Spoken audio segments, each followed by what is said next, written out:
Scientists found an entire city of Gyangola that was hidden beneath the dense jungles of Mexico for 600 years.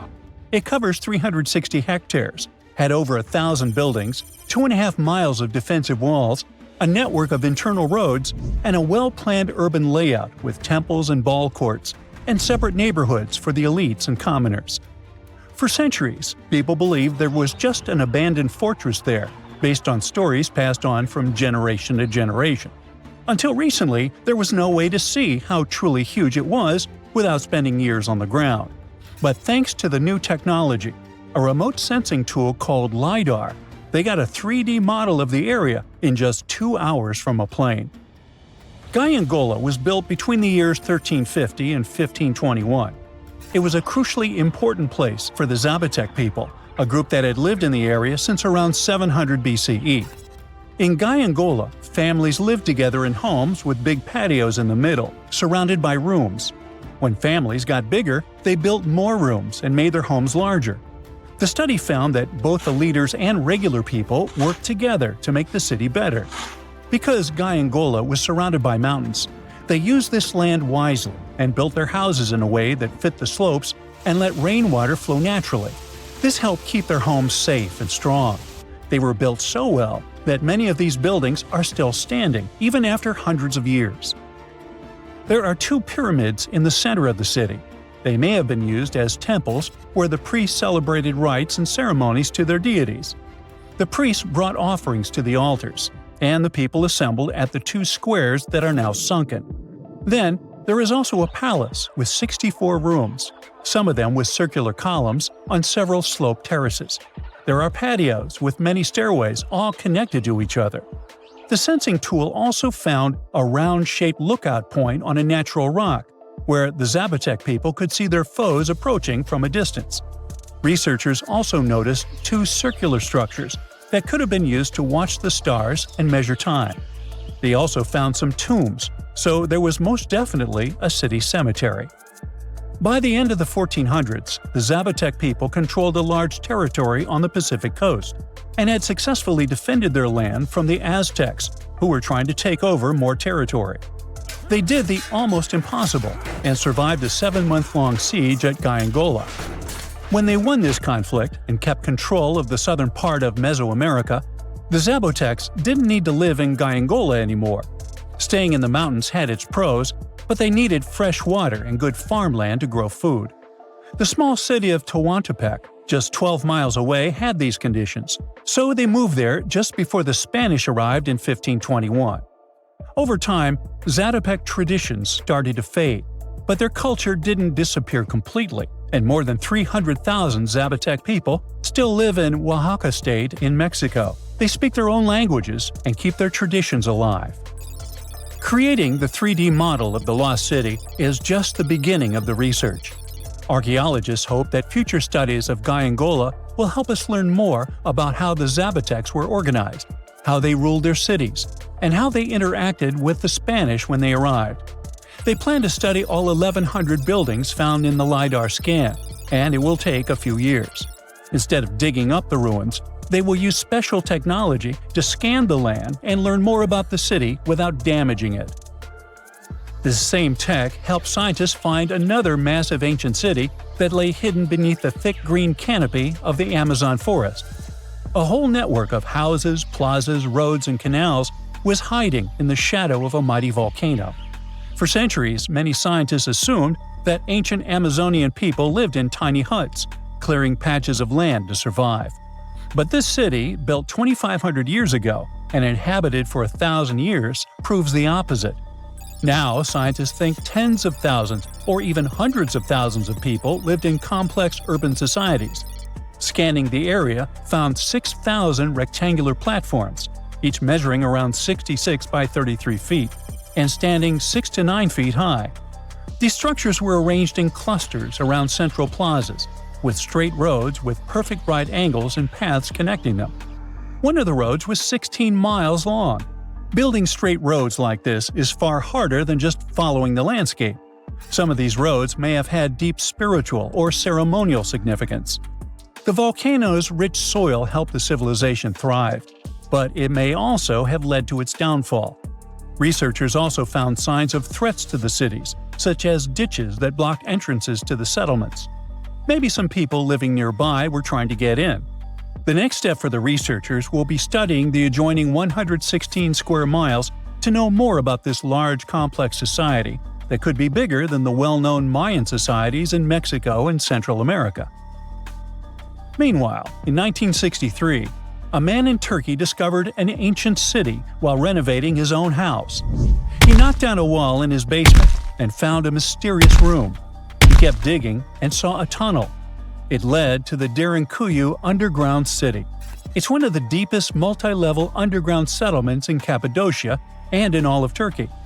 The inhabitants lived on 8 levels and had access to cellars, storage areas, chapels, a school, a study room, and other structures. All floors were connected by an extensive network of tunnels. The underground city was probably built as a shelter. The construction is hiding at 279 feet deep, and you can't see it from the outside. The complex was large enough to shelter about 20,000 people with their livestock and food supplies. There was also a 180-foot ventilation shaft. Archaeologists believe that Phrygians first built the levels. The Romans used and enhanced the structure later. The golden time of Derinkuyu was during the Byzantine era. The next lost and found city appeared only in a few inscriptions and ancient texts, so no one could be sure it really existed. Scientists searched the majority of the coast of Egypt, until one archaeologist and his team detected a colossal face looking at them from under the water. The ancient city of Thonis-Heracleion was discovered completely submerged 4 miles off Alexandria's coast. In the ruins of the lost city, there were 64 ships, 700 anchors, and a treasure trove of gold coins. Archaeologists believe the 16-foot-tall statue and the temple remains are the most important findings discovered by the expedition. Back then, the city had ceremonies and celebrations that took place in the Temple of Ammon. The ruins and artifacts were made from granite and diorite, so they were in good condition even after having been in contact with water for centuries. They give people a glimpse into what life was like 2,300 years ago in one of the most important trade ports of the world. The city had a network of canals, sort of like an ancient Egyptian Venice. The canals linked many separate harbors and anchorages. Towers, temples, houses, and other structures were also linked by bridges. Thonis-Heracleion was the country's main port for international trade and the collection of taxes. No one really knows how the city ended up submerged, but archaeologists connect it with natural causes. At the end of the 2nd century BCE, most probably after a flood, it got covered with water. Then Alexandria, the city founded by Alexander the Great, became more glorious than Heracleion. Before Alexandria's fame, Heracleion was the main port of entry to Egypt. So after the tragedy, many ships heading for Heracleion had to change their route and go to Alexandria. Heracleion lost its glory until its discovery in 2000. Humans invest a lot of time and money exploring the unknown. First outer space, then the ocean floor. But there's another frontier we're trying to conquer. Scientists call it the deep frontier.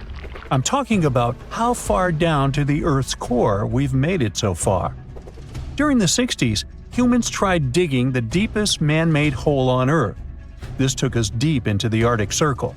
What later became known as the super deep borehole is also the deepest artificial point on Earth, reaching the depth of 40,230 feet.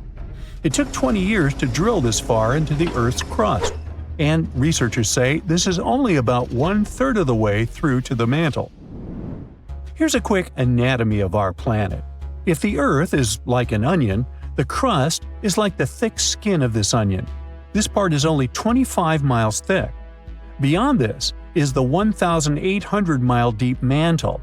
And after that, right at the center of the Earth is the core, which is made up of 2 layers, inner and outer. Now, can you guess where on the planet the crust is at its thinnest? On the ocean floor. When American scientists understood that, they started drilling holes on the seabed. This gave way to Project Mohole. It began in 1961, but their technology to drill deep holes on the ocean was really bad. they had to improvise. They installed a system of propellers along the sides of their drill ship to keep it steady over the hole. The main challenge was to drill as vertically as possible. Otherwise, that deep hole would look more like a deep maze. Both the Kola Super Deep Borehole project and the Project Mohole came to an official stop in the years that followed. But hey, humans have built some pretty deep stuff underground. In 1963, a Turkish man took a swing with his sledgehammer to improve his basement and discovered a tunnel. That tunnel entrance led to more openings that connected a multitude of halls and chambers. He didn't know it, but he had discovered Derinkuyu. This once lost city was up to 18 stories tall and 200 feet deep.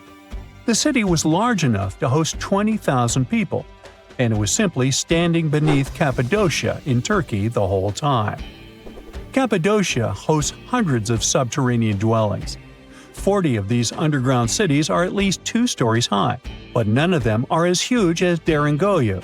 There's not a lot of historical accounts of how Derinkuyu was born. Some speculate that the oldest part of the complex was dug about 2000 BCE by the Hittites. The Hittites were an Indo-European civilization who formed one of the first major civilizations of the Bronze Age in West Asia. Scholars think they built this underground city to protect themselves from invasion. Others think it was actually the Christians who built the city in the 1st century CE. They speculate that it could have been constructed to protect people from the intense temperature variations, extreme heat in summer and freezing cold in winter. Geographically, the terrain under Cappadocia is great for building.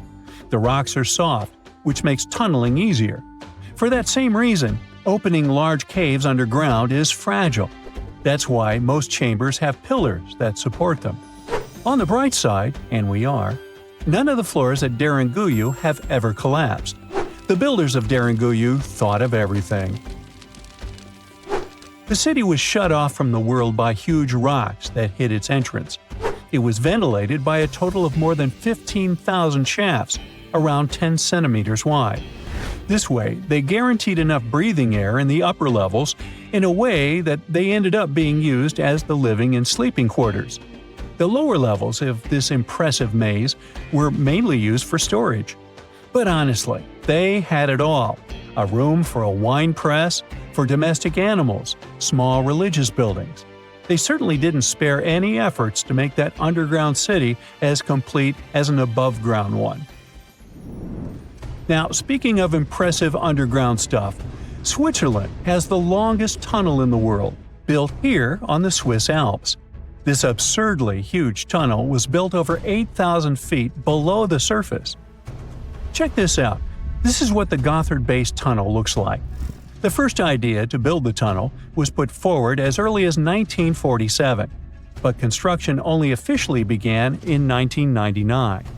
It took them years to approve the project and then scout for the perfect location. Even so, the 73 different rock types that compose Massif turned the construction into a real challenge. Some of the rocks were as hard as granite, and others were as soft as sandstone. This meant they needed different approaches and equipment so the whole thing wouldn't crumble down. Overall, they had to excavate about 28 million metric tons of rock to make way for the tunnel. There were many other challenges to build that far into the earth. The deeper into the mountain they got, the hotter the temperatures were. Since there's no natural ventilation, temperatures would get as high as 115 degrees Fahrenheit, making it really hard for workers to endure. The tunnel stretches for 35 miles from one end to the other. During the construction, workers had to use 4 massive tunnel boring machines, aka moles, to penetrate through the massif. Each of these moles was around 1,400 feet long. But that was one of the best things they could do, since these machines limit the disturbance to the surrounding ground and help to produce a smooth tunnel wall. You'd never guess that the world's deepest basement belongs to the Sydney Opera House in Australia. The building goes as deep underground as it grows above ground. But this basement isn't just the Opera House's foundation, it's a parking lot. This unique parking garage penetrates 120 feet underground, or 12 stories deep, while most car parks are only 4 or 5 stories deep. But that's not all that makes it unique. You see, if they decided to build a normal rectangular parking space, this would end up eliminating a bunch of possible parking spaces. And since they wanted to maximize the space they had available, they had to come up with some superb structure. First, they opened up a man-made cavern to make that dream possible. Then they had to come up with a design. That's what led to the donut-shaped cavern, or what engineers call a double helix. This design shocked the engineering community for its innovative approach. But hey, it worked! Today, there is space for over 1,000 cars down there, which seems about right for an opera house. Let's wow once again real quick. Some underground structures may take up to an hour to reach. Take this gold mine in South Africa that lies around 2.5 miles below the surface. Yeah, you may think, hey, it's just a couple of miles, why does it take an hour to get there? But the conditions are hard and it's not for the weak. But Milan Ladina, an Ecuadorian runner, even completed a half marathon there, despite temperatures reaching 104 degrees Fahrenheit, high humidity at 80%, and an atmospheric pressure of 1.4, comparable to what divers experience 5 meters under the sea. Yikes! It's been there for over 3 billion years, but now some of the Earth's oldest crust is falling apart. Today, our continents seem stuck in place, but over a long time, they've moved and shifted around a lot. It's all thanks to tectonic activity, which makes part of Earth's surface slowly slide around like pieces of a giant puzzle. Some of the most stable parts of these puzzle pieces are called cratons. Cratons are super old and strong sections of rock that form the roots of continents and keep them together. The North American craton is one of them. It makes up a big part of the United States, about half of Canada, and most of Greenland. Scientists have singled out about 35 of these big ancient cratons around the world. They mostly stayed in the same place for hundreds of millions of years because of how strong they are. But in 2014, they discovered that cratons might not be as indestructible as they thought. Some cratons had lost parts of their strong roots because of certain geologic processes and became thinner. It looks like cratons could become less stable if they go through more tectonic changes.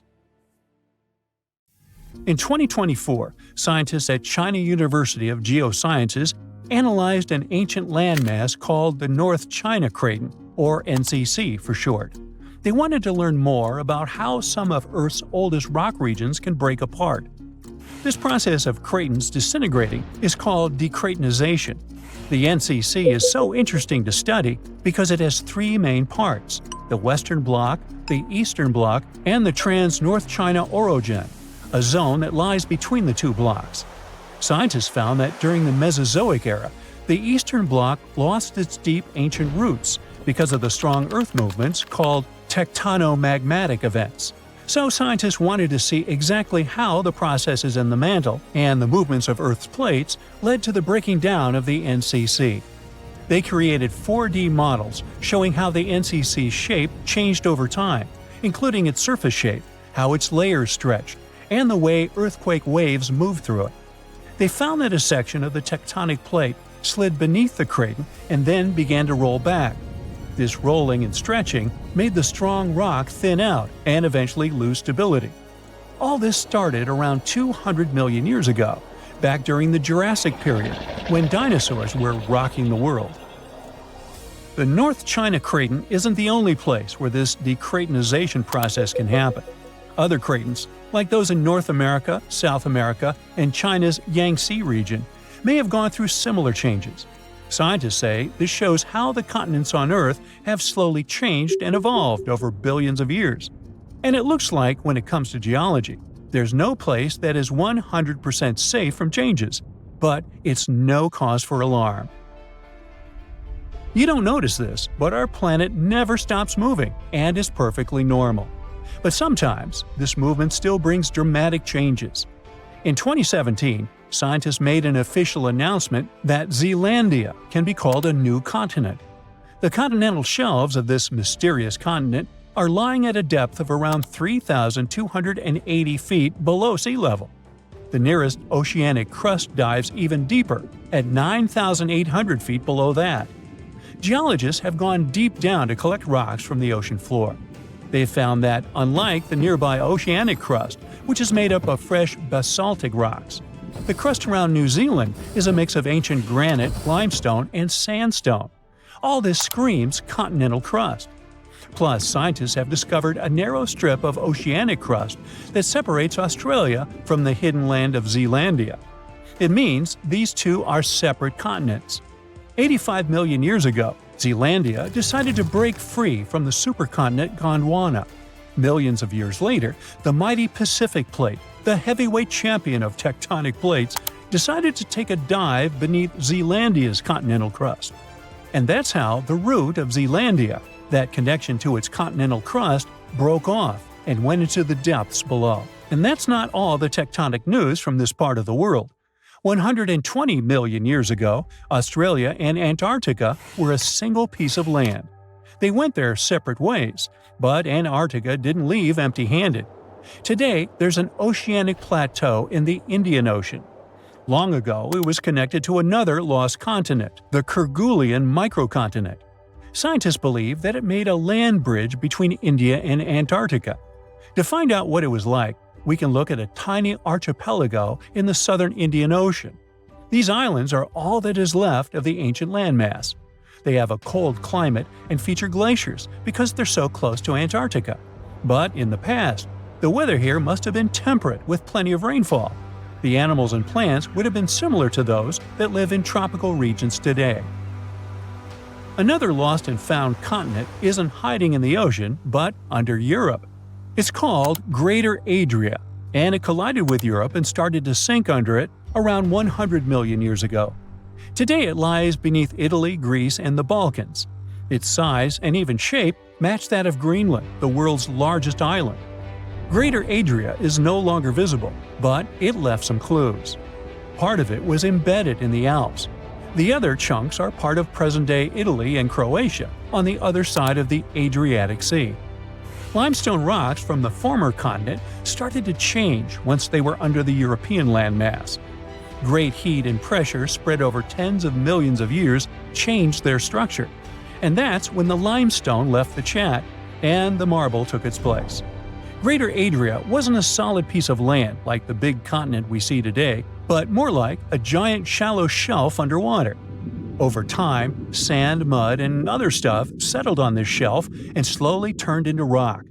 Greater Adria might have been a little like Zealandia or the Florida Keys, a chain of small islands sitting in a shallow sea.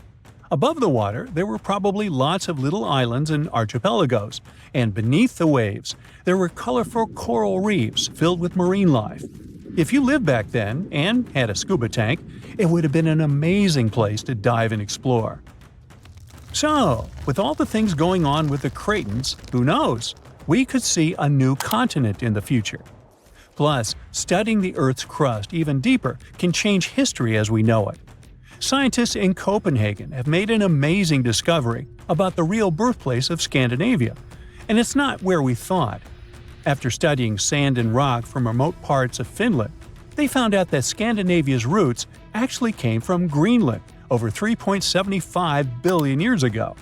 This means the area where Nordic countries are now is 250 million years older than the scientists had previously believed. And we now know, thanks to the tiny crystals called zircons found in Finnish river sands. When scientists look closely at their chemical makeup, they realize the age of crystals matched the rocks found in Greenland, not Scandinavia. They use special techniques to analyze elements like uranium, lead, lutetium, and hafnium, and discovered that Scandinavia's rocky base most likely broke off from Greenland billions of years ago. A small seed of land probably started drifting across the Earth's surface over hundreds of millions of years. This piece eventually settled where Finland is today. Over time, new layers of rock formed around this seed and slowly turned into the Scandinavia we see on maps now. The same study could help us rethink how the continents on Earth first formed. The most accepted theory is that the continental crust began growing right when the planet was formed. But new studies show that the signs of continents only started growing a billion years later. The scientists explain that Earth's continents may have begun as tiny seeds of ancient crust in different places. These seeds grew over time, forming the landmasses we know today. These ancient seeds aren't just found in Scandinavia, but also in Australia, South Africa, and India. Scientists aren't sure if all these seeds came from the same place or if they grew separately in different parts of the world. So there's still a lot to learn, and scientists need to keep digging to figure out if all these ancient seeds are related to each other. Imagine you could spend an entire week scanning ancient ruins and taking photographs of the world's most surreal archaeological sites. Would you be up for it? So, let's do some digging. The first stop on your busy itinerary is Southeast Asia. It's home to some pretty cool ruins. You start in Bagan, located in the hinterlands of Myanmar. There are many ways to visit the site, and you're glad you've booked 2 different experiences. The first one is a hot air balloon trip at sunrise. Right before dawn, you board the balloon, and as soon as the sun starts to appear on the horizon, you begin your flight over the marvelous area. As the sun rises, it glistens on more than 2,000 conic-shaped golden structures. The hot air balloon ride is quick, but it gives you unparalleled views of all the 40 miles over which the site sprawls. Back on land, you rent a bicycle and roam the village of ruins. Some of them are open and allow you to peep inside. These magnificent ruins were built between the 11th and 13th century CE and were mainly places of worship. There were originally over 10,000 buildings, but they were gradually deteriorating over time due to earthquakes. Thankfully, the site became a UNESCO World Heritage Site back in 2015 and has since been preserved. Up next, you catch a flight to Cambodia. You take some time to visit Angkor, the world-famous archaeological site nestled deep within the jungle. Good thing you've brought bug spray with you. The city of Angkor was once the capital of the Khmer Empire from the 9th to 15th century. FYI, the word Angkor means capital city in the Khmer language.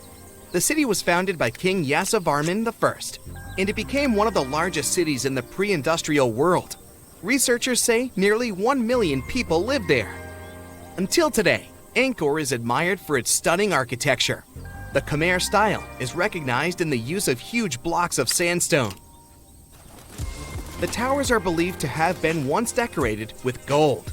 But today, the site is a maze of vine-covered temples. The city was abandoned in 1431 and wasn't rediscovered until the 1840s. Oh, and just so you know, this is also a UNESCO Heritage Site. It became one in 1992.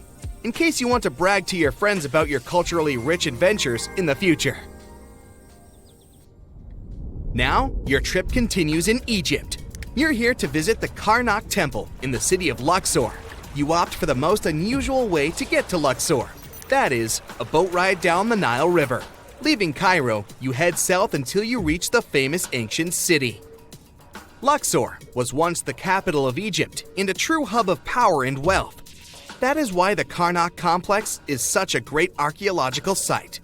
You choose to visit it at night, and still at the entrance, you are struck by the site's beauty. In the evening, artificial lights cast a golden glow on the temple statues and stone columns. The temple is huge and was built mainly around the 18th and 19th centuries BCE. Each Egyptian pharaoh from that period left their own architectural mark on the site. The highlight of this tour is taking a walk through the Avenue of Sphinxes and discovering the Great Hypostyle Hall. This hall is filled with towering pylons and solid sandstone columns, a true wonder. From Egypt, you head down to Jordan. Now, if you like terracotta landscapes, you've come to the right place. The city of Petra is a marvel of the ancient world. Located in Jordan's desert, the city was a commercial hub back in the 4th century BCE. The Nabateans, an Arab Bedouin tribe, lived in the so-called Rose City and thrived for many years, having accumulated a significant amount of wealth. The city was known for its innovative water management system, which made the region inhabitable. And yes, you'll catch a glimpse of its ruins on your tour. The rock-carved gate-like structure Petra is famous for what is called the Pharaoh's Treasury. It stands at the main entrance to the site and is said to have a treasure hidden beneath it. Don't forget to stand right beneath it and take one of those classic pictures for social media. Once Petra has been ticked off the list, you fly to southern Europe. More specifically, to the tip of the Italian boot. You have a day trip scheduled to visit the ruins of Pompeii. Pompeii can be reached by car from the city of Naples. It's home to the eerie yet well-preserved ruins of a city that was once engulfed by lava. When Mount Vesuvius erupted in 79 CE, it left the city of Pompeii completely buried under millions of tons of volcanic ash. The ancient city was first discovered by beneath the volcanic rock in the 16th century, but it was first cleared from debris in the 1870s. Today, you'll be able to walk down the streets of these ancient Roman ruins and imagine what the town looked like in its heyday. Pompeii was a vibrant and rich municipality. The site's ruins revealed that many areas of Pompeii had boasted impressive bakeries, markets, and even houses with balconies, which were a sign of great wealth at the time. And believe it or not, even some artworks survived the eruption. Archaeologists found well-preserved frescoes and murals with mythological creatures. All this indicates that members of the high society lived there. The city even had thermal baths and showers made from luxurious materials.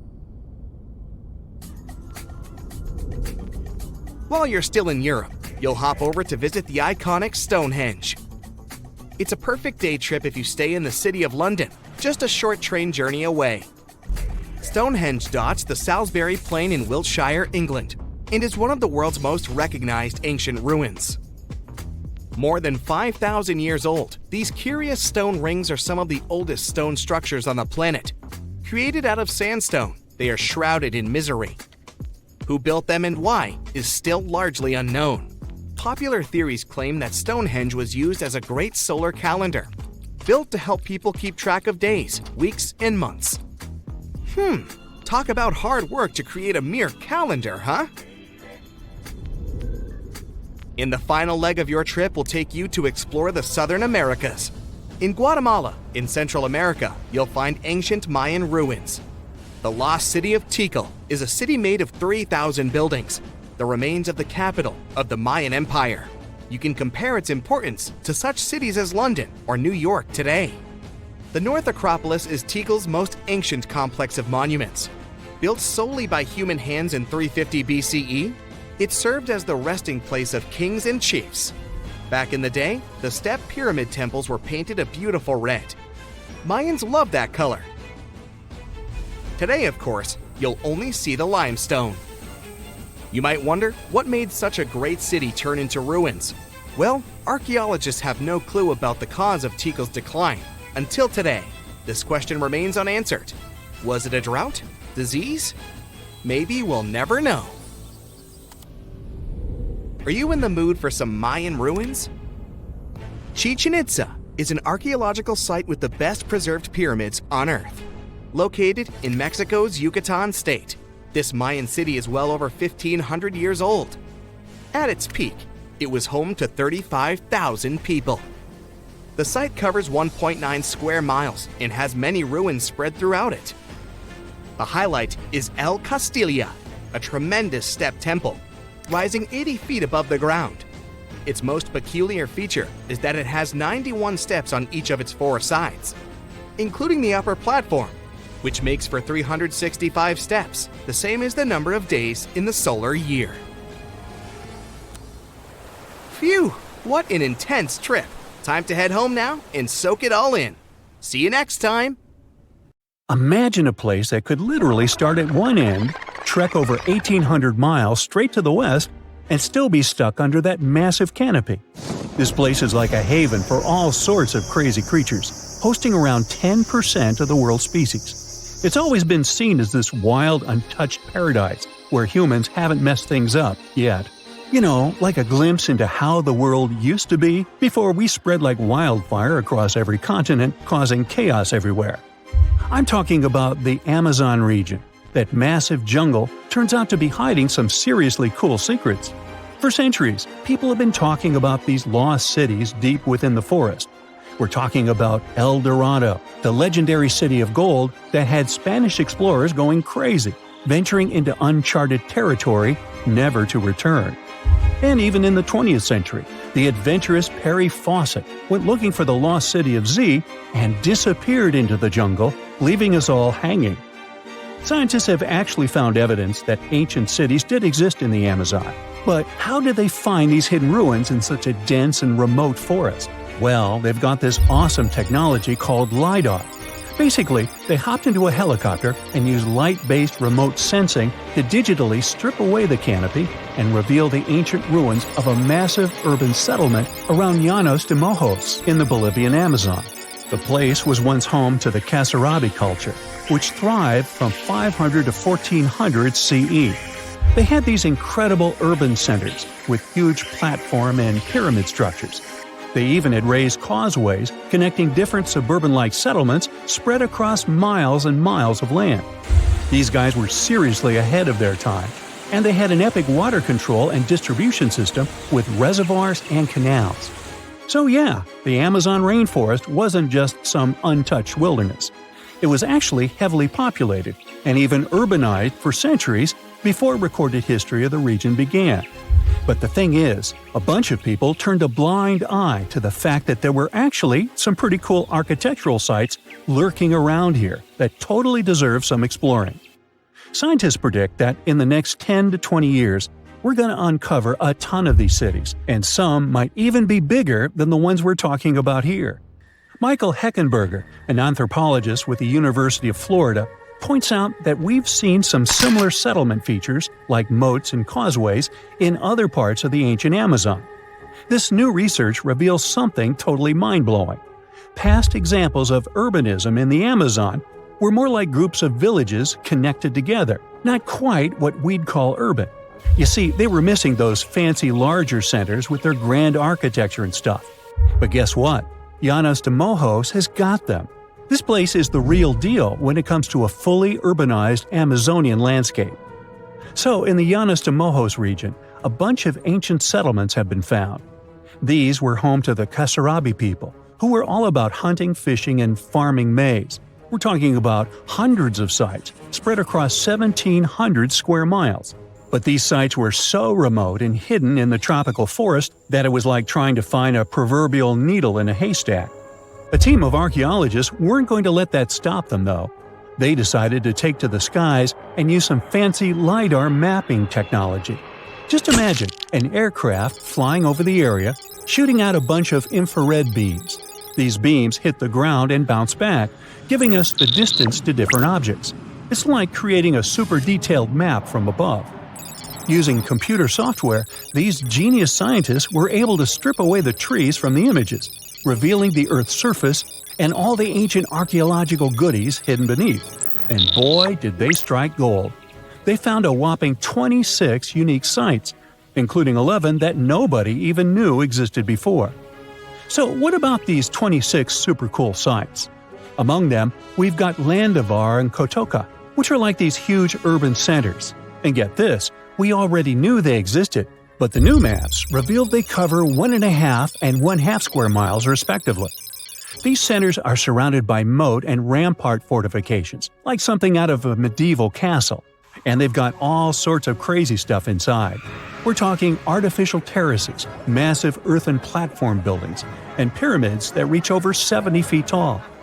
All these epic buildings are actually facing the north-northwest. It's like they were trying to align themselves with the cosmos or something. This kind of cosmic worldview can be found in other ancient sites in the Amazon too. Now, let's take a bird's-eye view and strip away all those pesky trees. We can see these two centers in all their glory, and they're actually connected to a whole network of settlements through a bunch of causeways.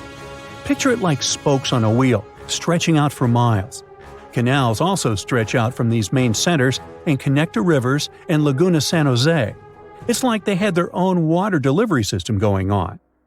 These ancient guys totally reshaped the whole landscape with their crazy cosmology. The only bummer is that their impressive architecture was made from mud brick. While it looked amazing back then, it just wasn't as durable as the limestone used by the Maya.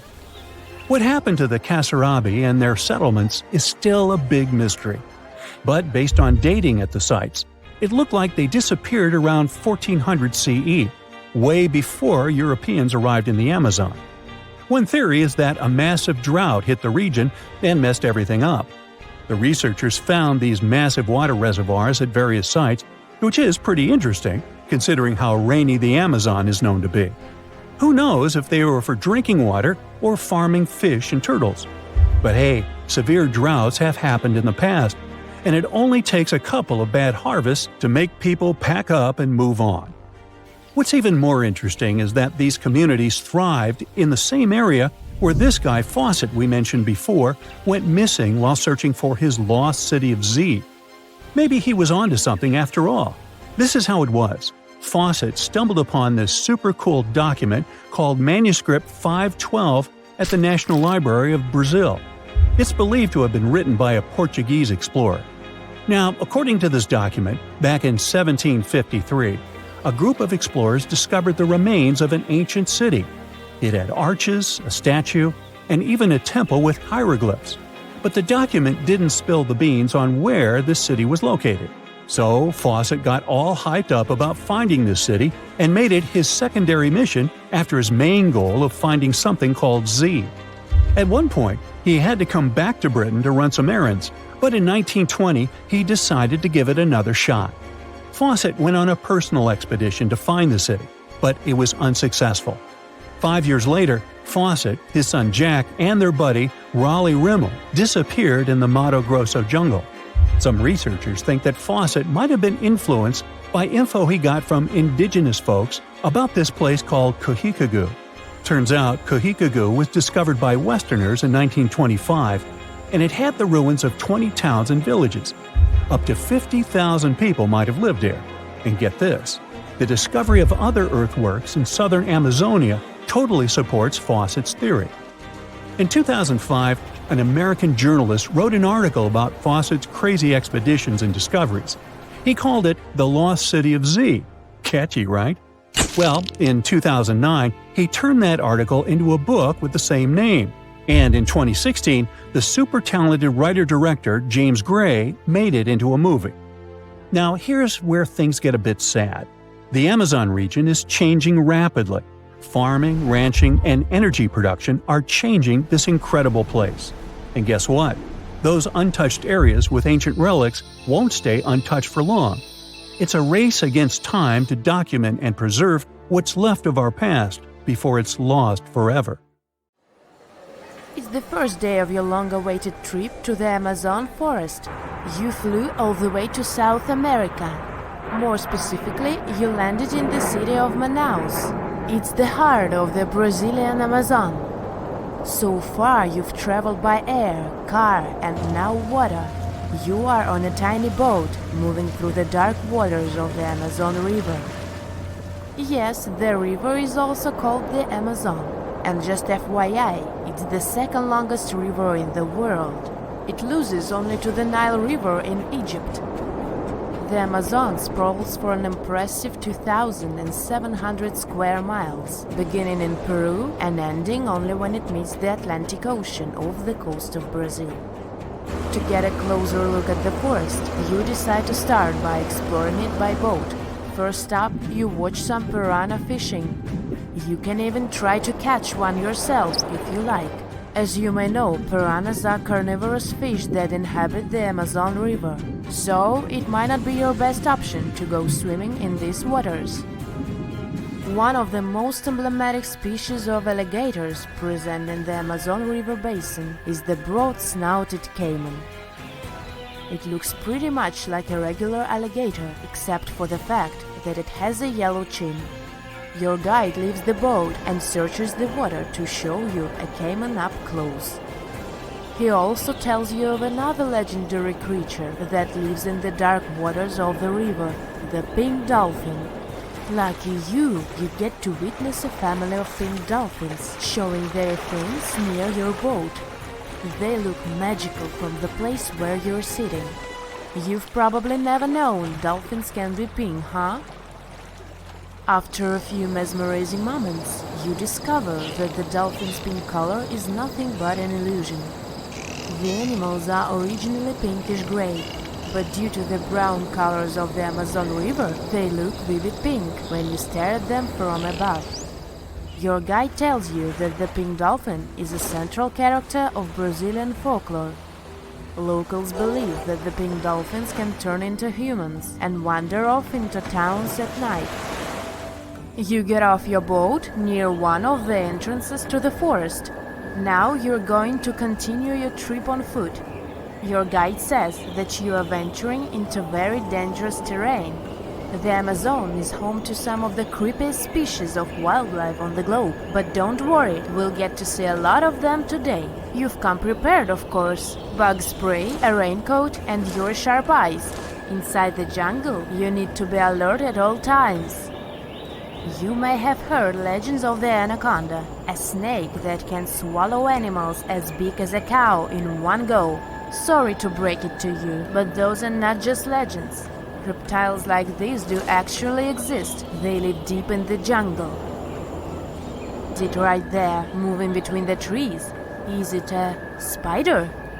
The so-called Goliath bird-eater is a monster spider. Its legs can grow up to a foot in length, and the spider itself can weigh around 6 ounces. It's also known as the king of tarantulas. You shouldn't get too close, of course. It's not venomous to humans, but its bite can surely sting. As its name suggests, the Goliath bird-eater can even eat birds, as long as they are smaller than it is. Up next, you run into another species of spider that draws your attention. This one is so tiny that you almost don't see it. It's known by the popular name of the decoy spider. You see one of its creations, a gigantic spider built by the Thonis-Heracleion spider in order to scare off large predators. This is as amazing as it is creepy. A spider that uses the remains of other insects and dry leaves to create the image of a large spider on its web. If it fools predators, perfect! But to us humans, this work of art looks almost endearing. Who knew there were artists in the arachnid world? Near a small lake, you witness a unique scene. A large snake is slowly slithering its way toward a lizard that is resting on a rock. The lizard seems obvious to the presence of the dangerous reptile, but right as the snake is preparing to attack, the lizard flies the scene in its iconic way. The so-called basilisk lizard is famous for its ability to walk on water, or rather run across the water. This isn't an illusion, just a matter of balancing. The small lizard moves its legs on top of the water very fast, while its long tail serves as a counterweight. I wish I could do that.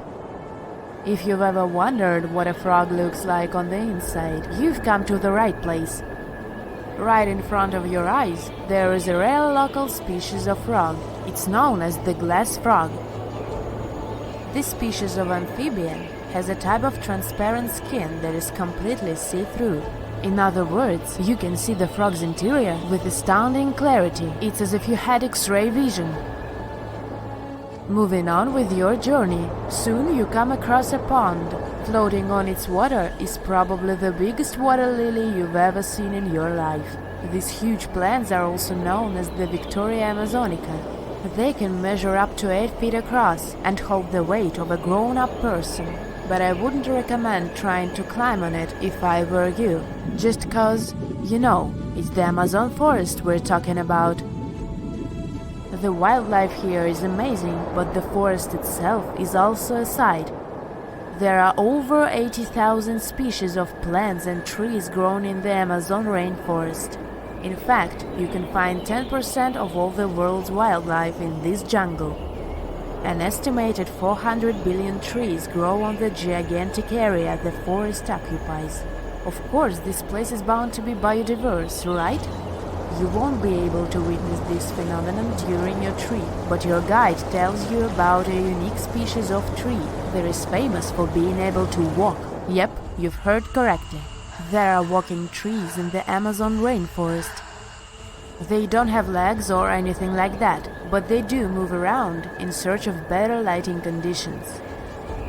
The Amazon canopy is so thick that only 1% of sunlight can reach the forest floor. Because of this, some trees end up getting less sunlight than others.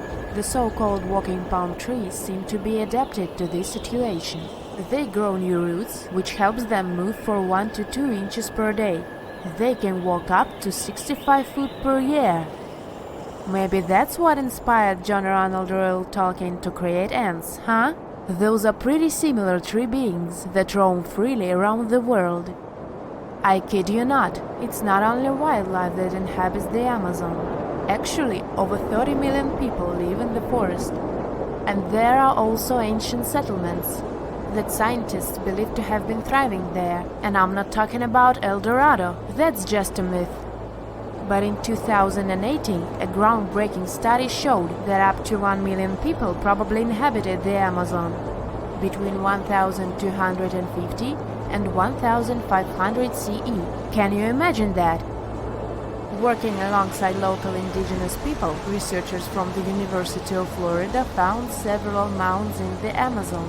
Besides these mounds, they also discovered interesting ditches and geoglyphs.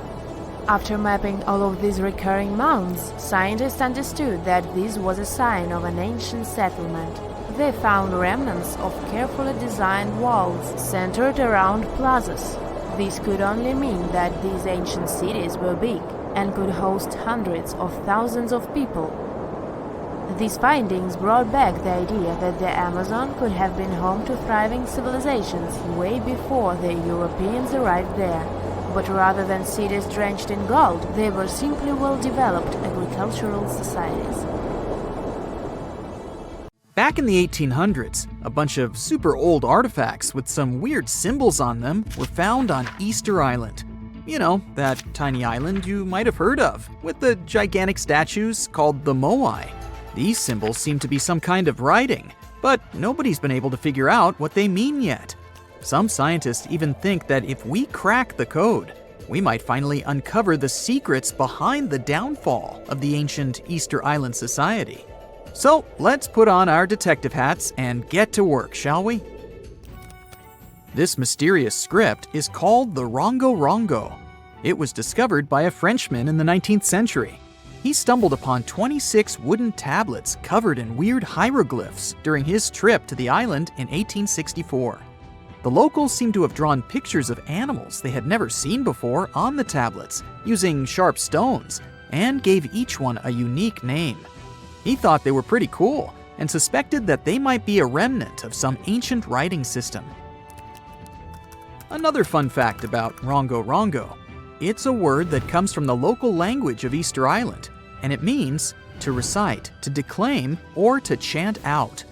The wooden tablets on which these glyphs were found might not have been in the best shape when they were discovered. Some were weathered, burned, or damaged. The glyphs were also spotted on a Birdman statuette and 2 other ornaments. These words were written in between lines on the tablets. Some of them were even ridged, with the inscriptions falling within channels created by the fluting. The images themselves are shaped like humans, animals, plants, and geometric shapes. Quite a diverse group. And here's something interesting. Every symbol with a head is oriented with the head facing up, either forward or to the right. The orientation of the writing is itself weird. According to a local tradition, the tools used to make the carvings were obsidian flakes, or small shark teeth. Deciphering these glyphs has proven to be a bit of a head-scratcher. 3 big barriers make it tricky: the limited number of texts overall, the lack of illustrations and context to help us understand them, and the fact that the language used on the tablets is not well known. Some people even think that these glyphs aren't real writing, but more like fancy symbols that don't have any real language behind them. It was also suggested that they might have been used as a sort of memory aid, or just for decoration. The way they're so carefully carved into the tablets makes it clear that the people who made them wanted to get a message, whatever that is, across. We'll probably never know whether that message was just for funsies or to pass down important stories from one generation to the next. Researchers have been struggling with this ancient script for a while now, but it seems they've made some progress recently. They took a look at the tablets using all sorts of cool techniques like radiocarbon dating and found out that they were made between 1810 and 1870 from local wood. One tablet, in particular, was in pretty rough shape, but the scientists created a 3D model and managed to spot some hidden glyphs that weren't visible before. One researcher said they found some grooves that were probably used for writing, just like drawing lines on a blank piece of paper to make sure your writing is perfectly horizontal. Another super mysterious script that scientists have yet to decipher is called the Indus Valley script. It's made out of a bunch of symbols that were used by the ancient Indus Valley civilization, but specialists are not entirely sure what their purpose was. For starters, the symbols are crazy short, so it's hard to figure out if they represent a full language system. Also, there's no other similar writing to compare it to. Various inscriptions from different periods also show that it hasn't changed much over time. Some folks think it might not even be language related at all, while others think it could be part of the Dravidian family of languages typical of South Asia. Linguists have also been working for centuries trying to figure out the mysterious hieroglyphics left behind by the Maya on monuments, pottery, and bark paper books. As we decode more and more of these ancient symbols, we're gaining a deeper understanding of the Maya civilization's social and historical aspects. For the longest time, many scholars thought that the Maya script wasn't even a language at all. Who can blame them though? Those glyphs are seriously complex and visually striking. But thanks to the groundbreaking work of a skilled ethnologist in the 1950s, we now know that the script is phonetic. It's a way of spelling words where each letter represents a sound you make when you say it out loud. As more and more linguists started taking an interest in the script in the 70s and 80s, it became clear that it was a fully functioning writing system that could express any spoken sentence with clarity. There's still a lot of decoding left to be done though, with countless carvings and inscriptions still waiting to be deciphered in jungle ruins and museum closets. There's no telling what other secrets we might uncover about this fascinating civilization. Back in 1908, an Italian archaeologist went on an adventure through the ruins of an ancient palace on the south coast of Crete. Among the dust and ashes in an underground depository, he stumbled upon something pretty cool, a golden-hued disc that was almost intact. This disc has become one of the most famous mysteries in archaeology history. It's called the Phaistos disc. It's a big clay plate that's covered on both sides with a spiral of weird stamped symbols that circle clockwise towards the center. These symbols are pictograms that show all sorts of things, like a person walking, a tattooed head, a helmet, an arrow, manacles, cats, eagles, and more. But here's the kicker. Nobody has been able to translate the symbols. Since then, many scholars have made attempts to decipher the code, but no luck so far. It's thought that the symbols might be part of Linear A, a script unconnected to any known language. But some experts suggest it could be syllabic writing related to various other languages, like Homeric Greek or Indo-European. Thousands of years ago, there was a mysterious European culture called the Vinca culture. These folks were so cool that they even had their own writing system, which is still one of the earliest known in the world. But there's a catch here too. You guessed it, no one has been able to decipher their script yet. The Vinca culture thrived thousands of years ago, and they were located in today's Eastern European territory. They got their name from the village of Vinca, which was only a small distance downstream from Belgrade on the banks of the Danube River. A team of Bulgarian archaeologists found recently a 7,000-year-old inscription covered in Vinca script. It's the oldest find of its kind in Europe. These symbols were carved into a ceramic tile, and researchers believe they carry information about the local calendar and important events. The Vinca culture was seriously advanced. They even knew how to write on wet clay using a sharp object. It doesn't seem like much these days, but it's a lot to expect from people who lived thousands of years ago. The Voynich manuscript also caused quite a debate between linguists and historians. Is this old book proof of a long-forgotten civilization, or just a clever prank? This manuscript is full of text that even the smartest code breakers haven't been able to figure out. Written way back in the 15th century, it was discovered by a book dealer named Wilfred M. Voynich back in 1912, hence the name. If it's a trick, it's truly convincing. The handwriting is beautiful, and there are even patterns in the text that match up with other languages. Back in December 2012, a lot of people were freaking out over the idea that the world might end in some catastrophic event. And it was all thanks to the famous Maya calendar. This ancient way of tracking time had been the subject of endless speculation. But one of its biggest mysteries was definitely an 819-day count found in some versions of the calendar. No one could explain why it was there or how it worked, until recently, when a group of researchers from Cambridge might have finally cracked the code. First things first, how does the Maya calendar work?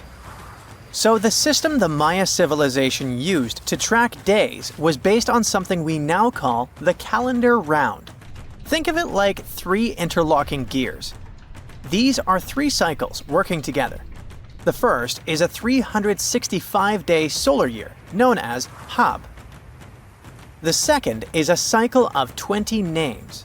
And the third is a cycle of 13 numbers, which forms a 260-day sacred calendar, called Solkeen.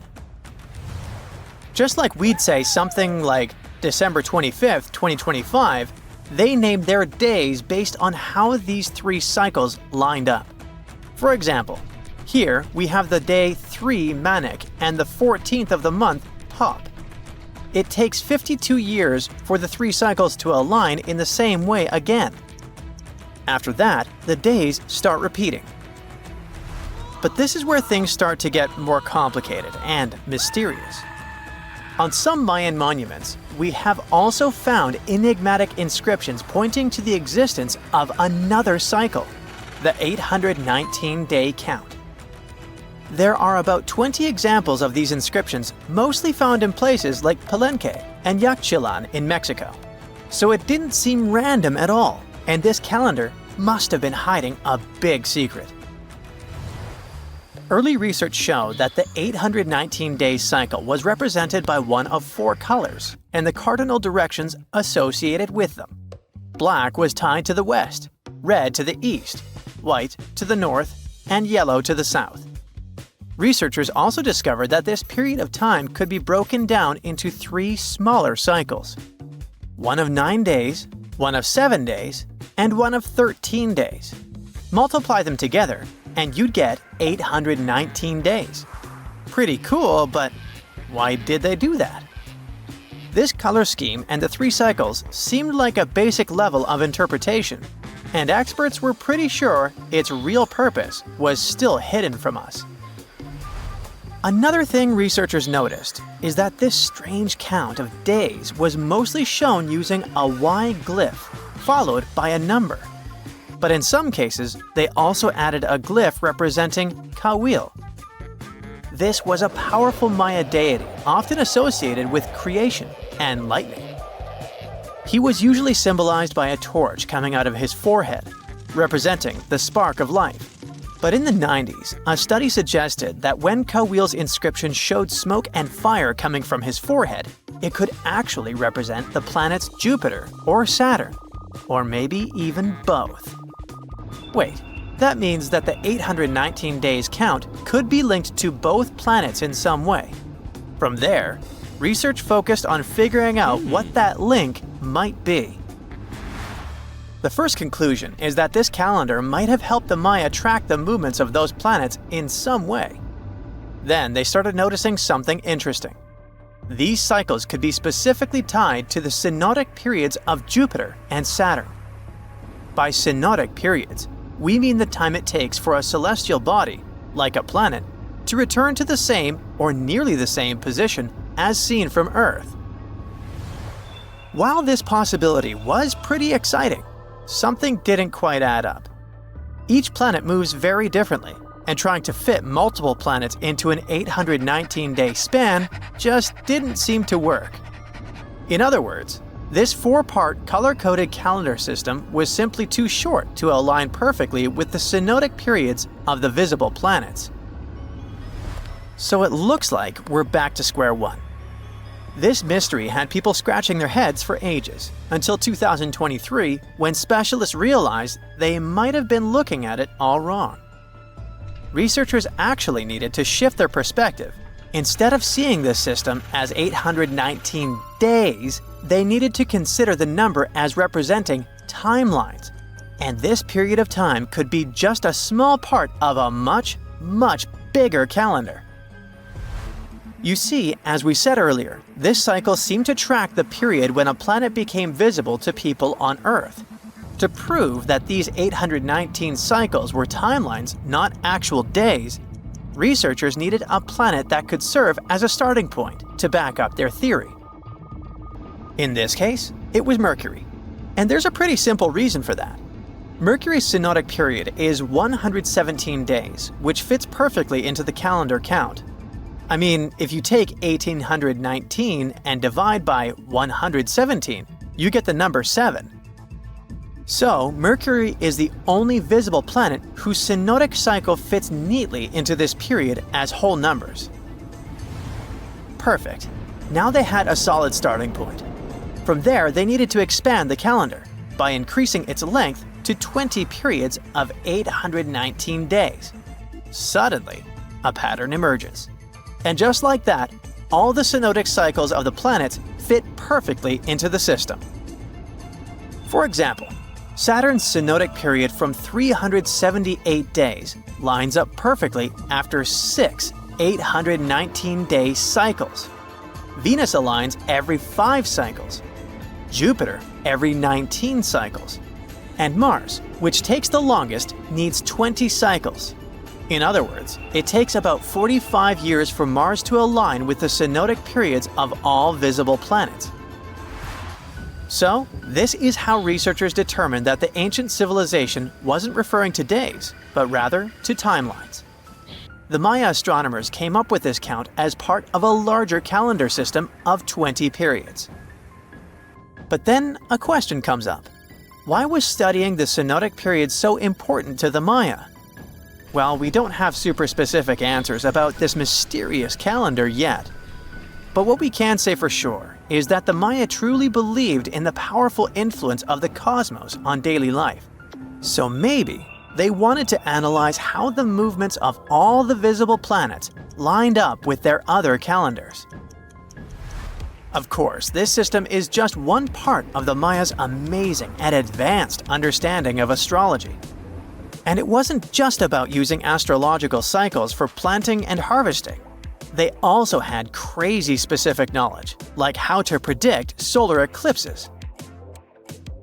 Archaeologists believe the Maya connection to the stars is reflected in the ruins of their world. Take the famous pyramid in the ancient city of Chichen Itza, located in Mexico's Yucatan Peninsula. If you look closely at the base of its staircase, you will see a snake's head carved in stone. But here's the coolest part. During the spring and fall equinoxes, when day and night are exactly the same length, the sun casts sharp, triangular shadows on the staircase. It creates the illusion of a snake slithering down the steps. Another example of how they use their knowledge of astronomy in their temples is in Tikal, Guatemala. Built around year 1 of the Common Era, this pyramid is considered one of the Maya's earliest astronomical complexes. And its alignment and orientation allowed them to track and calculate solstices and equinoxes with incredible precision.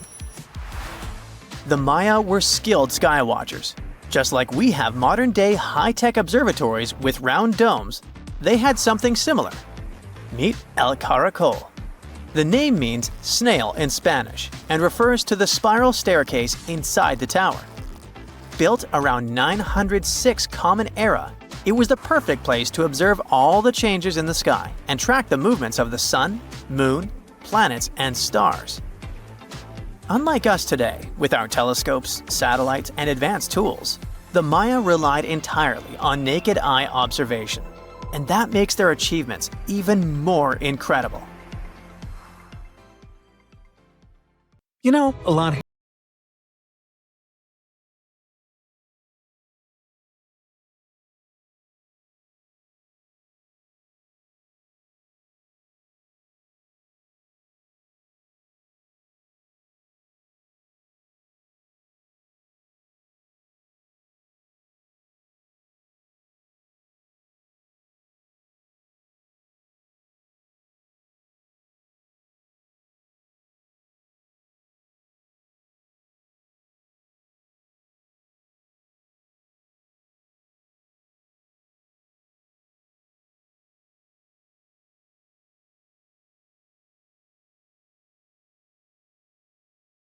ride. Rainforests are dense and difficult to access. If you were an archaeologist, I'm betting you'd find them quite threatening as well. That's actually one of the reasons why we've been kept in the dark for so long when it comes to the truth about the Mayans. But take a look at this.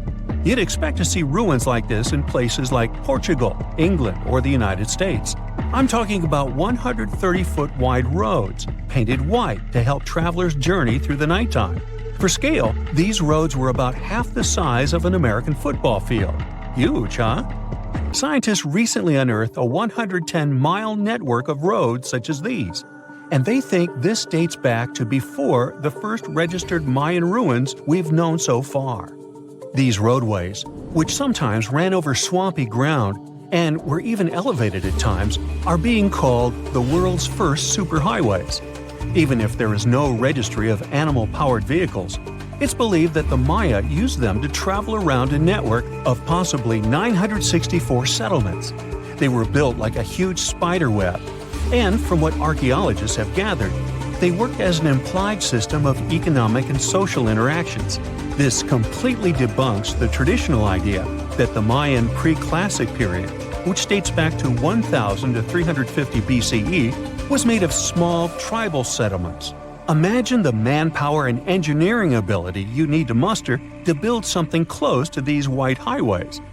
Scientists believe that these causeways were built pretty much the same way as the Mayans built their pyramids.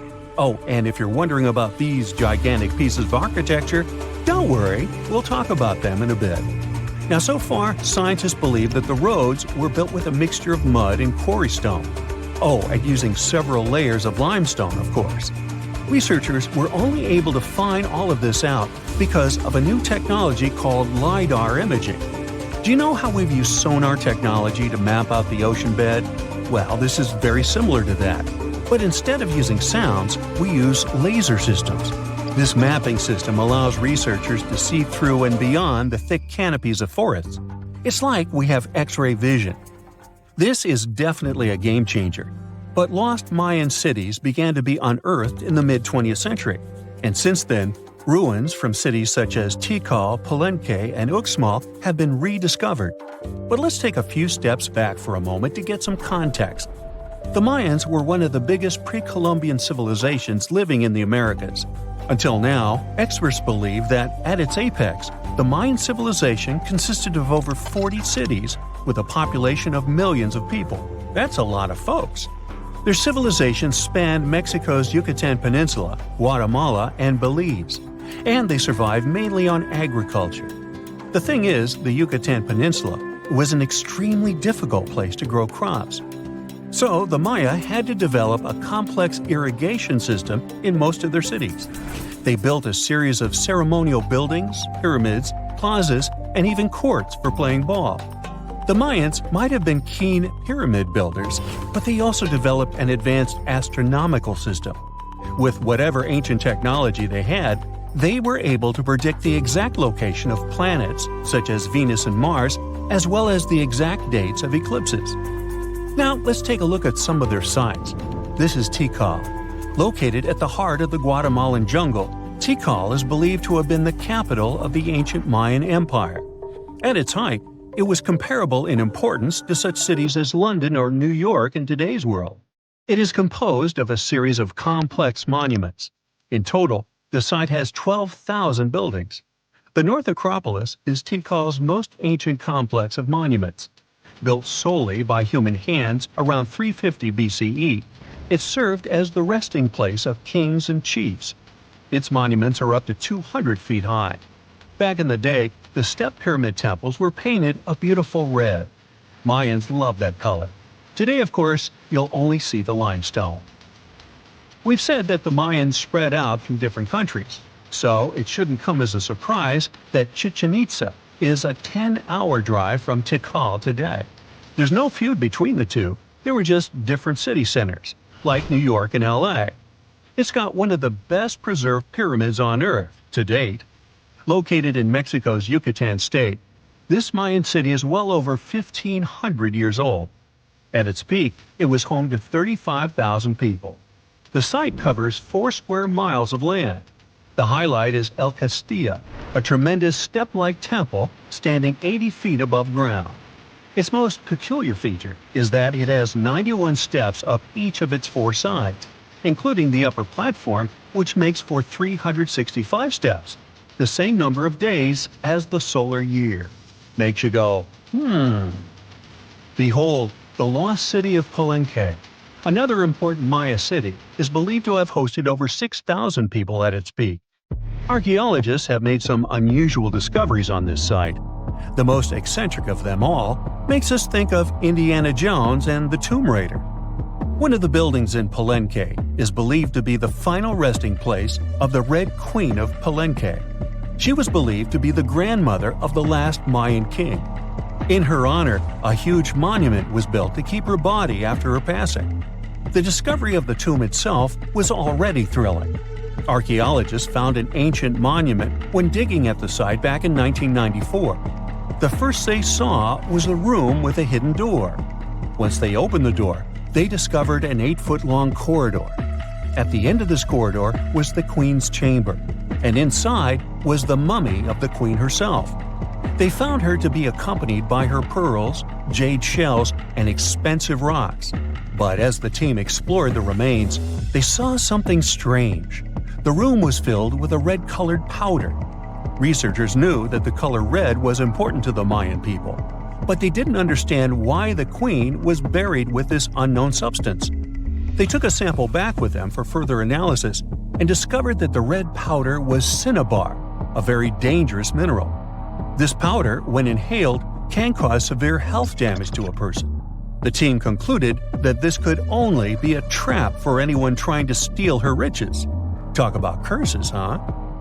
One thing that has always troubled researchers is the lack of evidence on the decline of this almighty empire. What could have been the cause of their demise? Was it a drought? Some disease? New research in 2017 did shed some light on this issue. Using data from a site called Ciabal, located southwest of Tikal, scientists analyzed radiocarbon data from ceramics and archaeological excavations to extract new information about the unexpected passing of this great civilization. The information shows that instead of a sudden collapse, the Mayans most likely fell in waves of social instability and political crises. These events are believed to have deteriorated Mayan city centers and began causing the dispersion of the Mayan population. So, what's your take on the end of this story? Researchers have found almost 1,000 previously hidden Maya settlements in the tropical lowlands of what is now northern Guatemala. They did it with LiDAR, light detection and ranging lasers, which they used to scan areas from the air. The region we're talking about is pretty vast. All those structures and buildings they saw over there stretch across about 650 square miles. And these spots were supposedly occupied thousands of years ago. It seems all these structures were pretty densely packed, so people lived close to each other. They had at least 417 ancient villages, towns, and cities where they could identify boundaries. These structures and buildings were actually a part of a state that looked like a kingdom. Some of these settlements were built as sports courts, civic, ceremonial, and religious centers, and residential homes. There were also massive palaces, platforms, dams, pyramids, and causeways across that area. People who lived there also had reservoirs where they collected water. So, they needed the power to organize thousands of specialists and workers. And they also needed many skilled people to build such structures without the technologies we have today. They needed lime producers, architects, mortar and quarry specialists, lithic technicians, those who took care of legal enforcement, and other important roles to establish the true community. This cool laser scanning system researchers used while exploring this area can even penetrate very dense ecosystems and vegetation. The light bounces off different surfaces and then creates a digitally reconstructed map. This map is based on how much time it takes for the pulses to get back to a receiver. So, with this laser system, they discovered there were also lowlands for agriculture. So why exactly did the Maya settle in this region? It was a specific area. Plus, it was hard to build such an amazing kingdom in a tropical rainforest climate. Back in the old times, ancient peoples had mostly inhabited areas in drier climates. Over there, they would build water resources, which were some sort of the basis of society and a source of life. An example of this is Teotihuacan of highland Mexico, although they did have a couple of navigable rivers they could use for transport and trade. But these rainforest areas had their advantages too. The Maya used natural resources like limestone, which was their primary building material, salt, and the volcanic rock obsidian, which they used for different tools. Also, they managed to find enough dry land to live and build homes there. The lowlands were seasonal swamps called bajos, and they were perfect for agriculture because of the fertile soil. Generally, the Maya built settlements that could endure rainy periods too. They were ready for different circumstances, including flood and drought, which is something you could see in how they built houses. Their architecture was also one piece of evidence that showed their community was like a centralized kingdom-like state, which shows they stuck together through tough times. The Mayan Empire was very powerful, and it reached its peak about the 6th century CE. They were excellent at pottery, agriculture, writing, mathematics, and calendars. They were the ones who created complex calendar systems, such as the calendar round, which is based on 365 days. Although some believed the Mayan calendar predicted December 21st, 2012 would be the end of the world, it was just a coincidence with the end of a certain full cycle. They would call it the long count calendar, and it lasts 5,125 years. The Mayan people left behind an impressive amount of astonishing architecture and symbolic artwork. Most of their stone cities ended up abandoned by 900 CE. No one still knows why the Mayan civilization in that area collapsed, although there are some theories. Some think that by the 9th century, these people had exhausted the resources around them to the point that they could no longer feed and sustain such a big population. Others believe some city-states didn't get along that well, so they broke down the traditional system of power they used to have. Some say it was all because of a very long period of drought. It could be a combination of all these factors, though. But one Mayan city, located on an island, even survived until the 17th century. It was long after the rest of the Mayan civilizations had been destroyed or abandoned. If you're a traveler, you might know the town by its modern name, Flores. Scientists believe about 2,000 people lived there. The earliest Maya people were farmers. They cultivated crops like beans, squash, corn, and cassava. As they had many interesting ingredients, they created hundreds of cool recipes. Many of those are still present even today.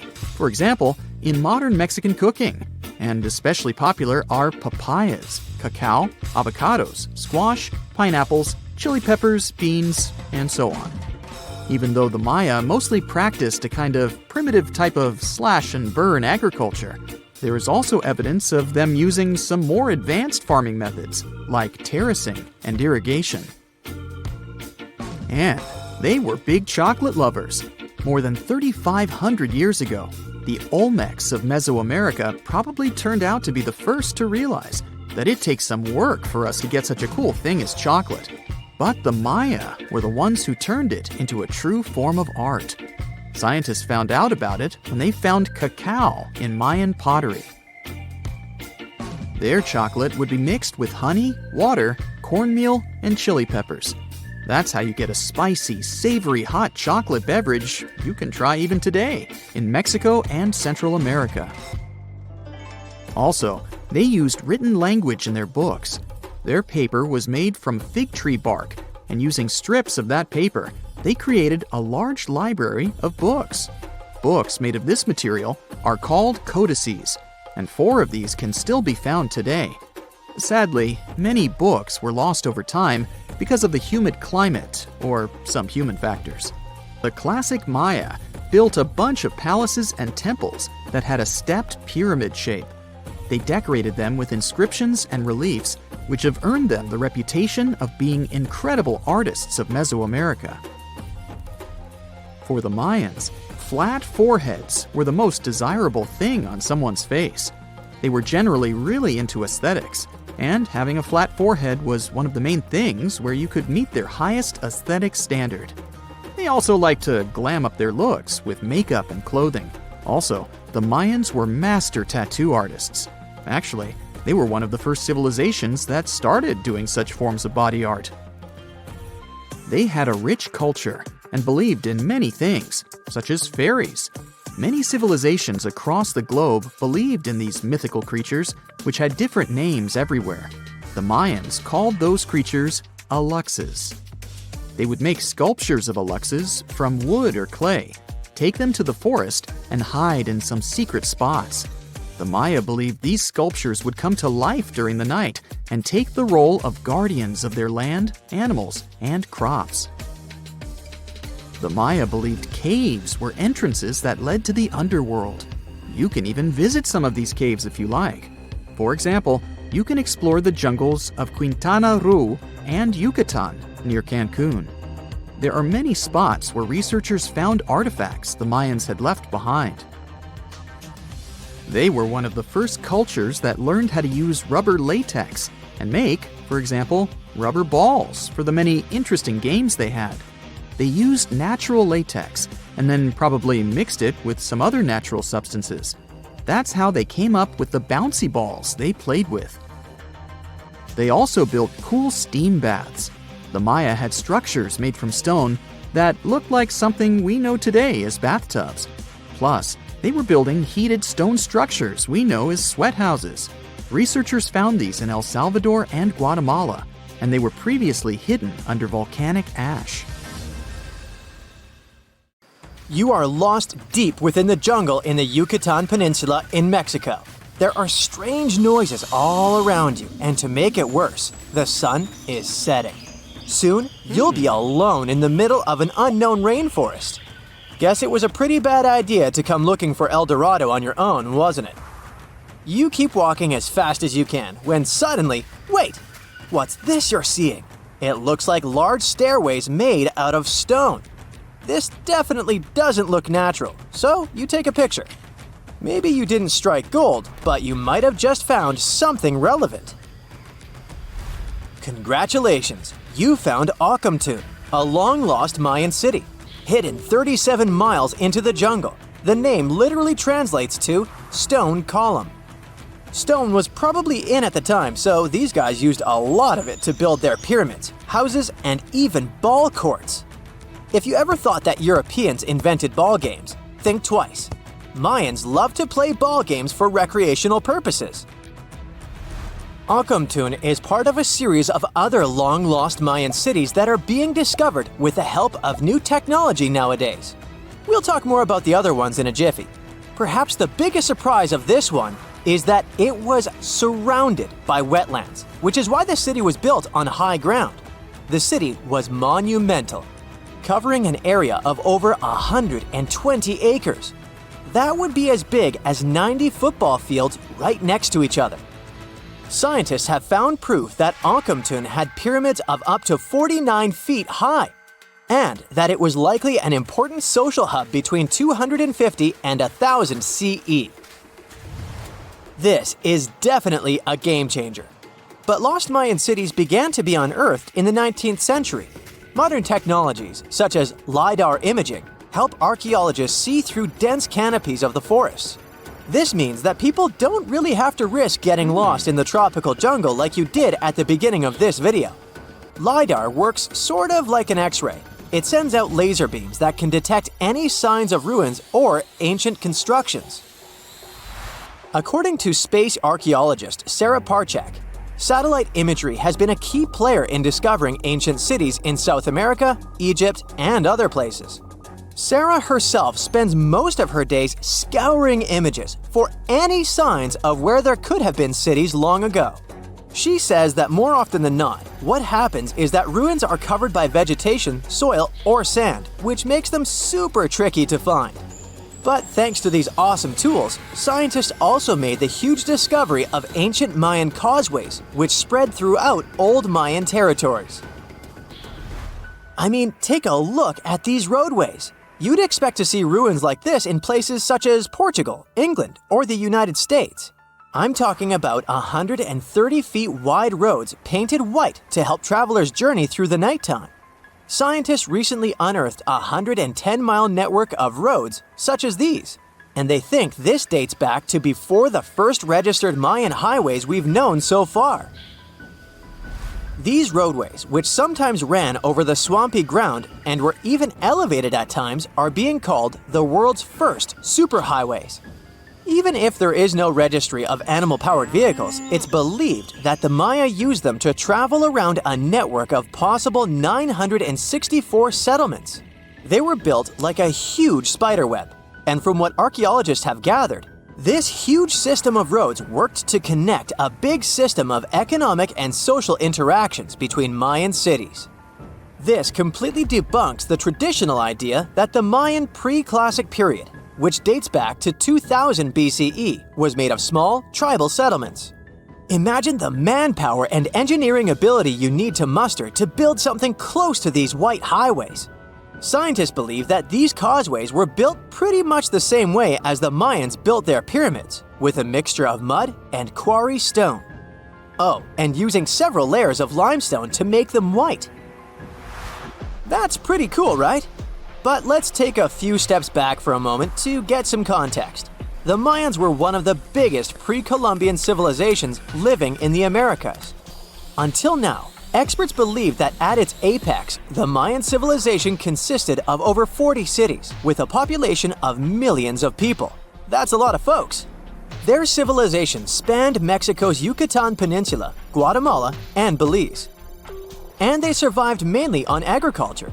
The thing is, the Yucatan Peninsula was an extremely difficult place to grow crops. So the Mayans had to develop a complex irrigation system in most of their cities. They built a series of ceremonial buildings, pyramids, and plazas. The Mayans might have been keen pyramid builders, but they also developed an advanced astronomical system. With whatever ancient technology they had, they were able to predict the exact location of planets such as Venus and Mars, as well as the exact dates of eclipses. If you've ever seen examples of ancient Mayan cities, this is Tikal. Located at the heart of the Guatemalan jungle, Tikal is believed to have been the capital of the ancient Mayan conquest state. At its height, it was comparable in importance to cities such as London or New York in today's world.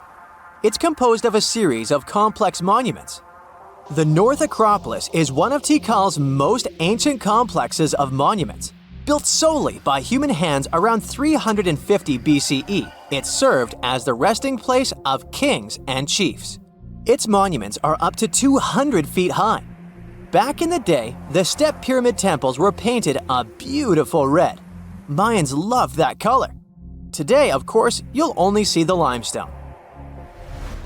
Then there's Chichen Itza. It's got one of the best preserved pyramids on Earth to date.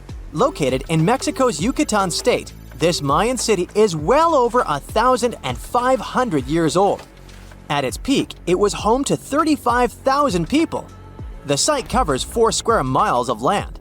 The highlight is El Castillo, a tremendous step-like temple standing 80 feet above ground. Its most peculiar feature is that it has 91 steps up each of its 4 sides. including the upper platform, which makes for 365 steps, the same number of days as the solar year. You can see that these folks were a pretty big deal, huh? That's why nobody can really understand what happened to them. There's a big lack of evidence on the decline of this almighty empire. What could have been the cause of their demise? Was it a drought? New research in 2017 did bring some new discoveries into the mix. Using data from a site at Ceibal, located at southwest of Tikal, scientists analyzed radiocarbon data from ceramics and archaeological excavations to extract new information about the unexpected demise of this great civilization. The information shows that instead of a sudden collapse, the Mayans most likely fell in waves of social instability and political crises. These events are believed to have deteriorated Mayan city centers and began causing the dispersion of the Mayan population. It's hard to pinpoint the exact causes, though. But hey, recent discoveries are shedding a big light on humanity's past. Not only about the Mayan Empire, but about other long-lost civilizations of South America. A major recent discovery in Brazil was done using satellite imaging technology and is also shocking scientists. Some images from near the Xingu River, also in the Amazon, suggest that cities of millions of people might have existed inside the jungle, way before our modern civilization ever existed. I mean, if this doesn't shock you, I don't know what will. Satellite imagery also detected a network of trenches, dating back to 200 and 1200 CE in the Bolivian Amazon forest. These proofs suggest settlements that could have supported around 60,000 people right in the middle of the Amazon forest.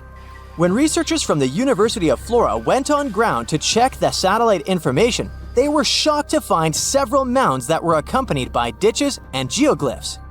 Archaeologists also found remnants of carefully designed walls centered around plazas, much like the type of construction done by the ancient Mayans.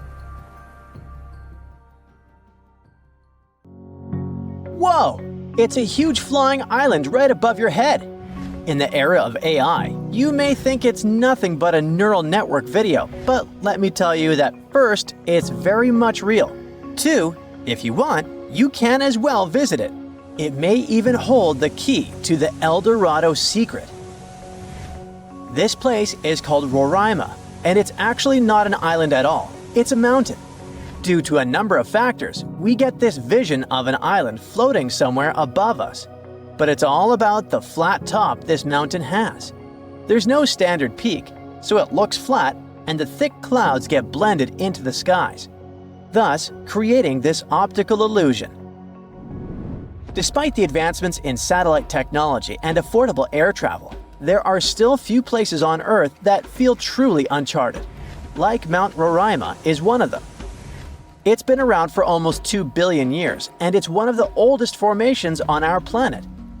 For comparison, dinosaurs appeared somewhere around 240 million years ago.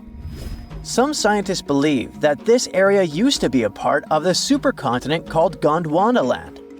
And back then, it wasn't yet a mountain. When the supercontinent split apart, the erosion created this magnificent tabletop mountain. But what's interesting about this place is not the age, but the fact that it still looks prehistoric. It's almost untouched. The reason for that is late exploration of this part of South America. By the way, we still discover new flora and fauna species living there every year. For a mountain, it's relatively short, only 9,220 feet. There are cities located at a higher pitch above sea level, say La Paz in Bolivia, whose elevation is 11,940 feet. So people could be living in the area of Mount Roraima too, despite its hard-to-get location. But there's a twist to it. The Pemon people are the original inhabitants of this region, and they have an incredibly rich tradition of myths. For instance, their mythology features deities that live on the Tepui, which are flat-topped mountains found in the grasslands. These mountains are considered sacred and are off-limits to the living since they're believed to be the dwelling places of ancestor spirits known as Mawari. So, there are traditions that restrict living in this area, but still, some sources claim that local communities do dwell there. But, obviously, modern problems lie not only in the spirits, but in very much limited job opportunities there. However, guided tours are actually available. So what will you see if you ever dare to visit this place? At the base of the mountain lies an evergreen rainforest featuring trees that range in height from 82 to 150 feet, with some specimens reaching up to 200 feet. Some of them are endemic for sure, meaning that it's the only place in the world where you can find them. Like, you can find orchids as large as a medium-sized tree. It's not a surprise because due to the remoteness of this place, species here may have followed a completely different evolutionary trail, unlike most of the flora and fauna on our planet. Next, you have all the chances to stumble upon a waterfall at the base of Roraima that's been flowing for millions of years. Fun fact, there are no rivers on Roraima summit, but the rainfall seeping through the porous rocks create this incredible view. All combined together make it look like some lost world, right? By the way, Sir Arthur Conan Doyle was inspired by Tepui, these tabletop mountains, when he was writing his The Lost World novel. Yep, it's not only Sherlock he was famous for. Among these natural wonders, Roraima stands out as the most accessible Tepui. There are more similar formations, but they're way less trek-friendly. Yeah, amongst other mountains, Roraima may be the easiest to get to, but still, it is very hard to get there, even taking into account all the modern technologies. So, how did the discovery happen? Hard to say for sure, but there is a theory backed up by official records. Back in the 16th century, here was this Sir Walter Raleigh. Look at his fancy collar and mustache. He was one of the most important people during the Elizabethan period. In 1594, he got to know about a great golden city near the Caroni River. That idea stuck in his mind. Maybe it was something like a get-rich-quick scheme for him. Anyways, 1 year later, he went to explore what is now Guyana and eastern Venezuela, and he described precisely Mount Roraima. On March 22, 1595, an English fleet led by Walter Raleigh showed up off the coast of Trinidad. Raleigh tried to make nice with the Spanish settlers there by trading and even inviting them aboard his ships for some entertainment. After a few drinks, the Spaniards opened up about a person having some particular activities in Guyana, sharing insights about the land's geography and the treasures they believed were hidden inland. Fast forward to April 7th, Raleigh pulled off a surprise attack on the town of San Jose and managed to capture this very person. After squeezing him for information, Raleigh declared his own plan to head into Guyana on a quest for the legendary Golden City. Since his ships couldn't navigate the narrow channels of the Orinoco Delta, Raleigh had his carpenters modify one of them, likely a galleass, to only draw 5 feet of water. This ship could carry 60 men, while another 40 were split among smaller boats. Progress was slow as they navigated through the delta, getting lost in what Raleigh described as a labyrinth of rivers. Eventually, they made their way to the Caño Manamo, and then into the main Orinoco River. A bit further upstream, where the Orinoco meets the Caroni, Raleigh encountered a native chief named Topiawari, and they hit it off.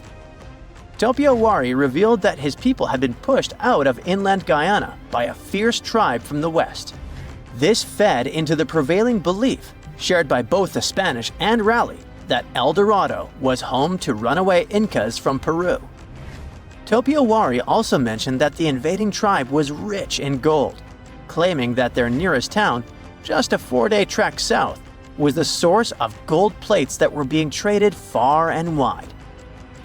But he hinted that even finer treasures lay deeper in the land. Raleigh then made his way to the mouth of the Caroni, but strong currents halted any further progress. He sent out 2 scouting groups on land, while he led a 3rd one. They unearthed a few shiny stones that they eagerly dug out of the ground, but most turned out to be worthless.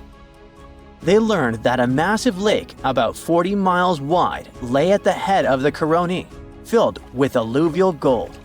However, with no way to move forward and the Orinoco's waters rising, Raleigh had to call off the expedition, hoping to come back when conditions were better.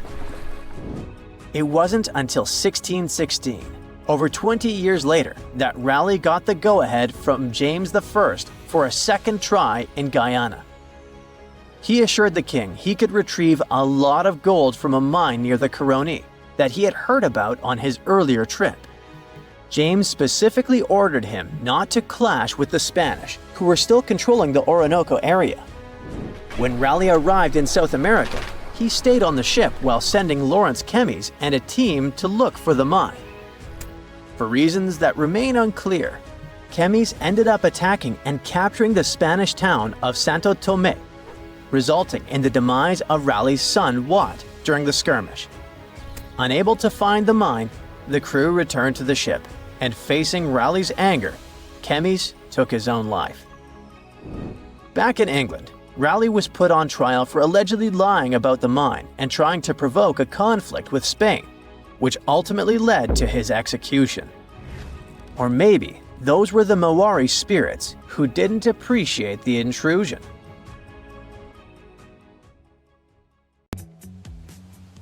Hey, if you think Stonehenge is one of the oldest stone monuments ever, well, let me introduce you to Göbekli Tepe. Buckle up, we gotta travel to Turkey to meet this really old guy. Yeah, he's too old to travel. Jokes aside, Göbekli Tepe, an archaeological site located in southeastern Turkey that dates back to the Neolithic period, around 10,000 BCE. It's considered to be one of the oldest and most significant archaeological discoveries in recent times. The site consists of a series of circular and rectangular structures made of stone pillars. Yeah, it does look like its younger brother Stonehenge. Some of those pillars are decorated with intricate carvings of animals and other symbols. Now, you maybe wonder, hey, why on earth did they make such a fascinating building? What was its purpose? Sorry, I got no answer for that. The purpose of the site is still unknown, but it is believed to have been a ceremonial center for the ancient people who lived in the area. The discovery of Göbekli Tepe has challenged long-held beliefs about the development of human civilization, as it suggests that complex societies may have emerged much earlier than previously thought. Okay, pack your stuff, our travel's just started. Next destination, Masada. It's an ancient fortress located in Israel on a plateau overlooking the Dead Sea. Hey, look at that view, spectacular, huh? It was built by King Herod the Great in the 1st century BCE, and it was very smartly built. Within the fortress, there were various facilities such as storehouses, barracks, a palace, and a set of cisterns capable of holding approximately 40,000 cubic meters of rainwater. People living there believed that the collected runoff from a single day's rainfall could provide sustenance for over 1,000 individuals for a period of 2 to 3 years. Access to the fortress was limited to 3 steep and winding paths leading up to fortified gates. Still, at one point, the fortress was occupied by people who had fled Jerusalem after the city was captured by the Romans. They held out against the invaders for several months, but eventually they were defeated. But these guys didn't surrender. The story of Masada has become a symbol of resistance and bravery. Today, Masada is a popular tourist attraction and a UNESCO World Heritage Site. The next flight is going to be short. We're popping over to Egypt to see the Karnak Temple Complex. It's a vast ancient Egyptian temple complex located in the city of Luxor, Egypt. It was built over a period of 2,000 years and covers an area of more than 200 acres. The complex is dedicated to the worship of the deity Amun-Roka. Wait a minute, that should be Amun-Ra, and it was one of the most important religious centers in ancient Egypt. The Karnak Temple consists of several temples, chapels, and other buildings, including the Great Temple of Amun, the Temple of Khonsu, and the Temple of Ptah. Ptah! The Great Temple of Amun is the largest and most impressive temple in the complex, with massive columns, statues, and other decorations. One of the most famous features of the Karnak temple complex is the Avenue of Sphinxes, which is a long avenue lined with sphinx statues that leads from the entrance of the complex to the Great Temple of Amun. Another notable feature is the Hypostyle Hall, which is a massive hall with 134 columns that are over 70 feet high. The Karnak Temple complex is a popular tourist attraction and a UNESCO World Heritage Site. It's considered one of the most important archaeological sites in Egypt and provides a fascinating glimpse into the religion and culture of ancient Egypt. Hey, we can't hop on the next flight and leave Egypt until we see the Pyramid of Djoser. It has another name, by the way. It's also known as the Step Pyramid. This ancient Egyptian site is located in Saqqara. It was built during the 27th century BCE for the pharaoh Djoser by his architect Imhotep, who is considered one of the most important figures in Egyptian history. People believe this pyramid is the first monumental structure built entirely of stone and is an important example of early Egyptian architecture. The pyramid originally stood at 203 feet tall and was surrounded by a complex of buildings and courtyards. It was constructed in 6 layers, each smaller than the one below it, giving it the distinctive step-like appearance. The pyramid was used as a burial place for Pharaoh Djoser and was surrounded by a vast necropolis that contained the tombs of many other important officials. The Grateful Dead? The Pyramid of Djoser has several renovations and additions over the centuries, including the addition of a limestone casing that covered the original step structure. However, much of the pyramid was destroyed over time, and today only the central core remains. Despite this, it remains an important archaeological site and a popular tourist attraction in Egypt. Alrighty, we're ready to move on. There's one more pretty recent discovery we gotta see today. The Tower of Jericho was only discovered during excavations in the 1950s and 60s.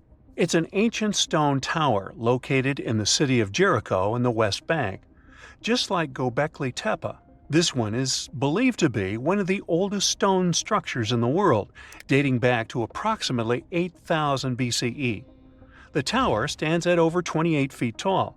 It's made up of 2 main sections, an inner tower and an outer tower, which are connected by a series of stairs. The purpose of the Tower of Jericho is not entirely clear, but it is believed to have served as a defensive structure or a watchtower. It may have also had religious significance, as it was located near a sacred spring. The Tower of Jericho is a significant archaeological site and has provided valuable insights into the early history of human civilization. It's open to visitors and is a popular destination for tourists interested in ancient history.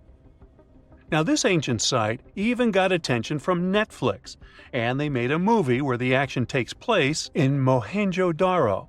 This site was a major center of the Indus Valley civilization in present-day Pakistan. Mohenjo-Daro was one of the largest cities of the ancient world, with a population estimated to have been around 40,000 in its peak. Trust me, that must have been a crazy megalopolis back then.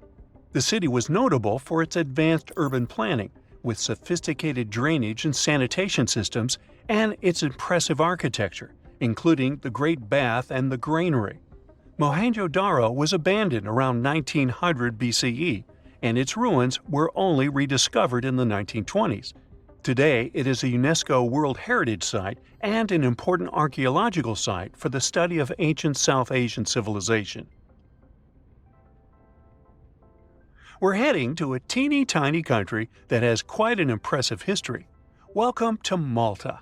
The Xigantia Temples are a Neolithic site located on the Mediterranean island of Gozo.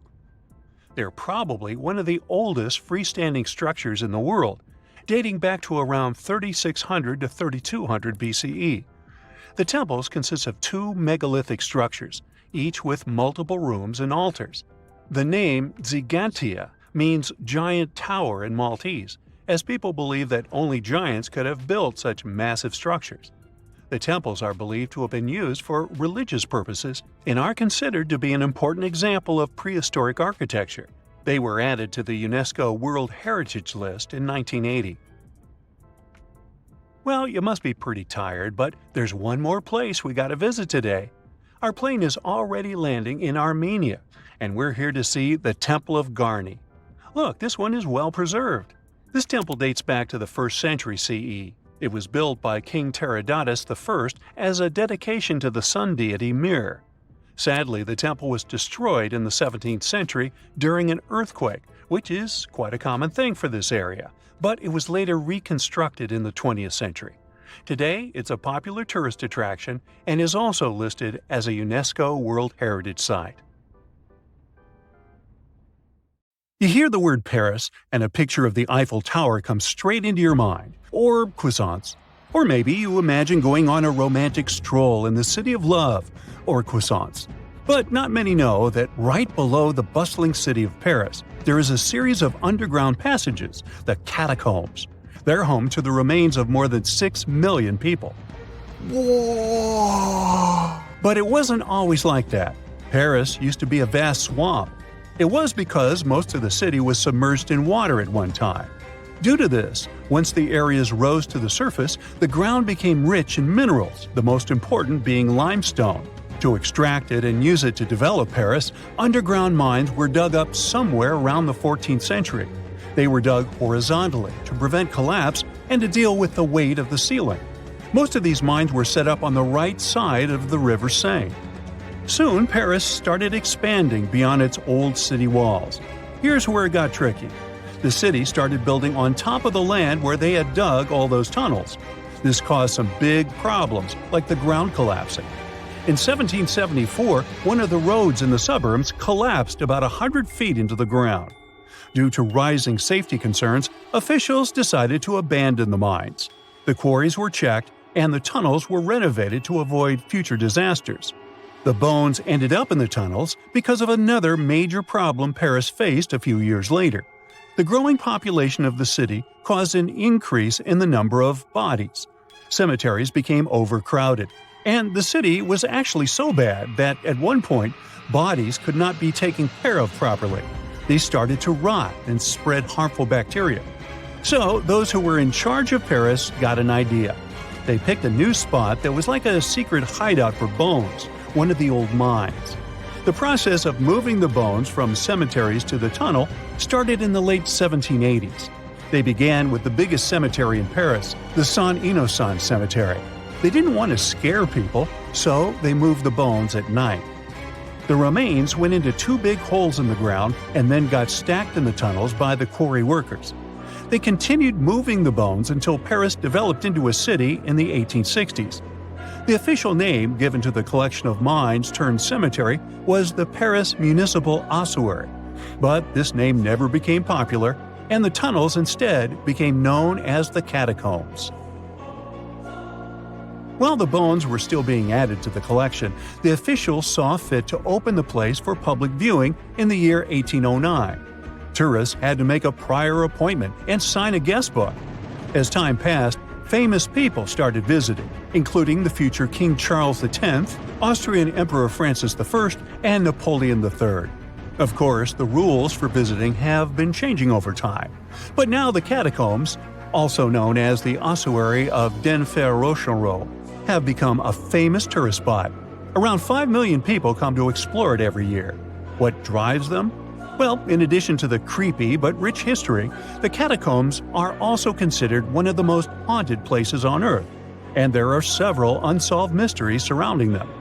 Some years back, a camcorder was discovered in the catacombs with a bit of footage. ABC Family showed the video in their documentary. In the clip, you can see a man very deep inside the catacombs, exploring alone. The video is from his point of view, and he sees something strange. He runs away terrified and eventually drops his camera. What happened to this man is still unknown. He was never found or identified.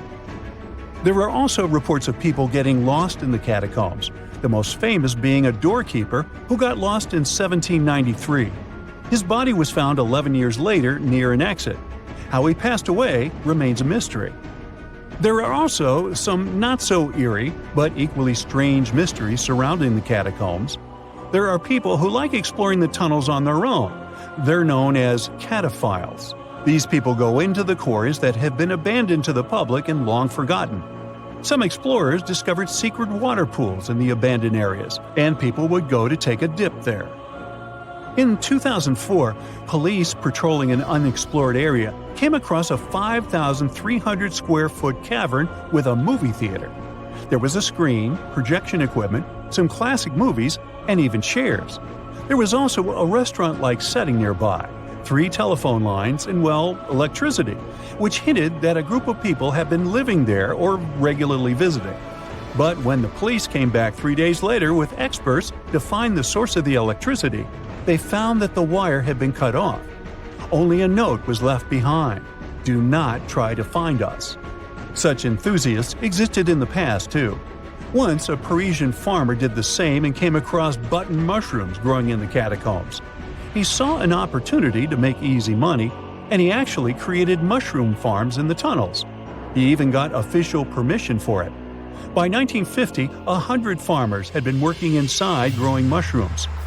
There's also a scary legend about the catacombs that some people believe in. According to it, at midnight, unexplainable voices can be heard in the catacombs. They try to convince people to go further inside the catacombs until they can't find their way out. There's no strong evidence whether this story is true or not, but thinking about it is still scary. Due to safety issues, today only a small part of the catacombs can be legally toured by the public, less than 2 miles, while the catacombs go on for 200 miles. And still, the tour is an hour long, and it perfectly captures what's worth seeing. Solo traveling is extremely dangerous, as there is the possibility of getting lost. No thanks. In 2017, 2 teenagers entered the system through a secret passage. They were found 3 days later and had to be treated for hypothermia. The tunnels, damp and old, have an average temperature of 59 degrees Fahrenheit. Keep in mind that the entrance alone is uncomfortable enough to turn some people away. To get inside, you have to go down a winding staircase that takes you a little more than 65 feet below the surface.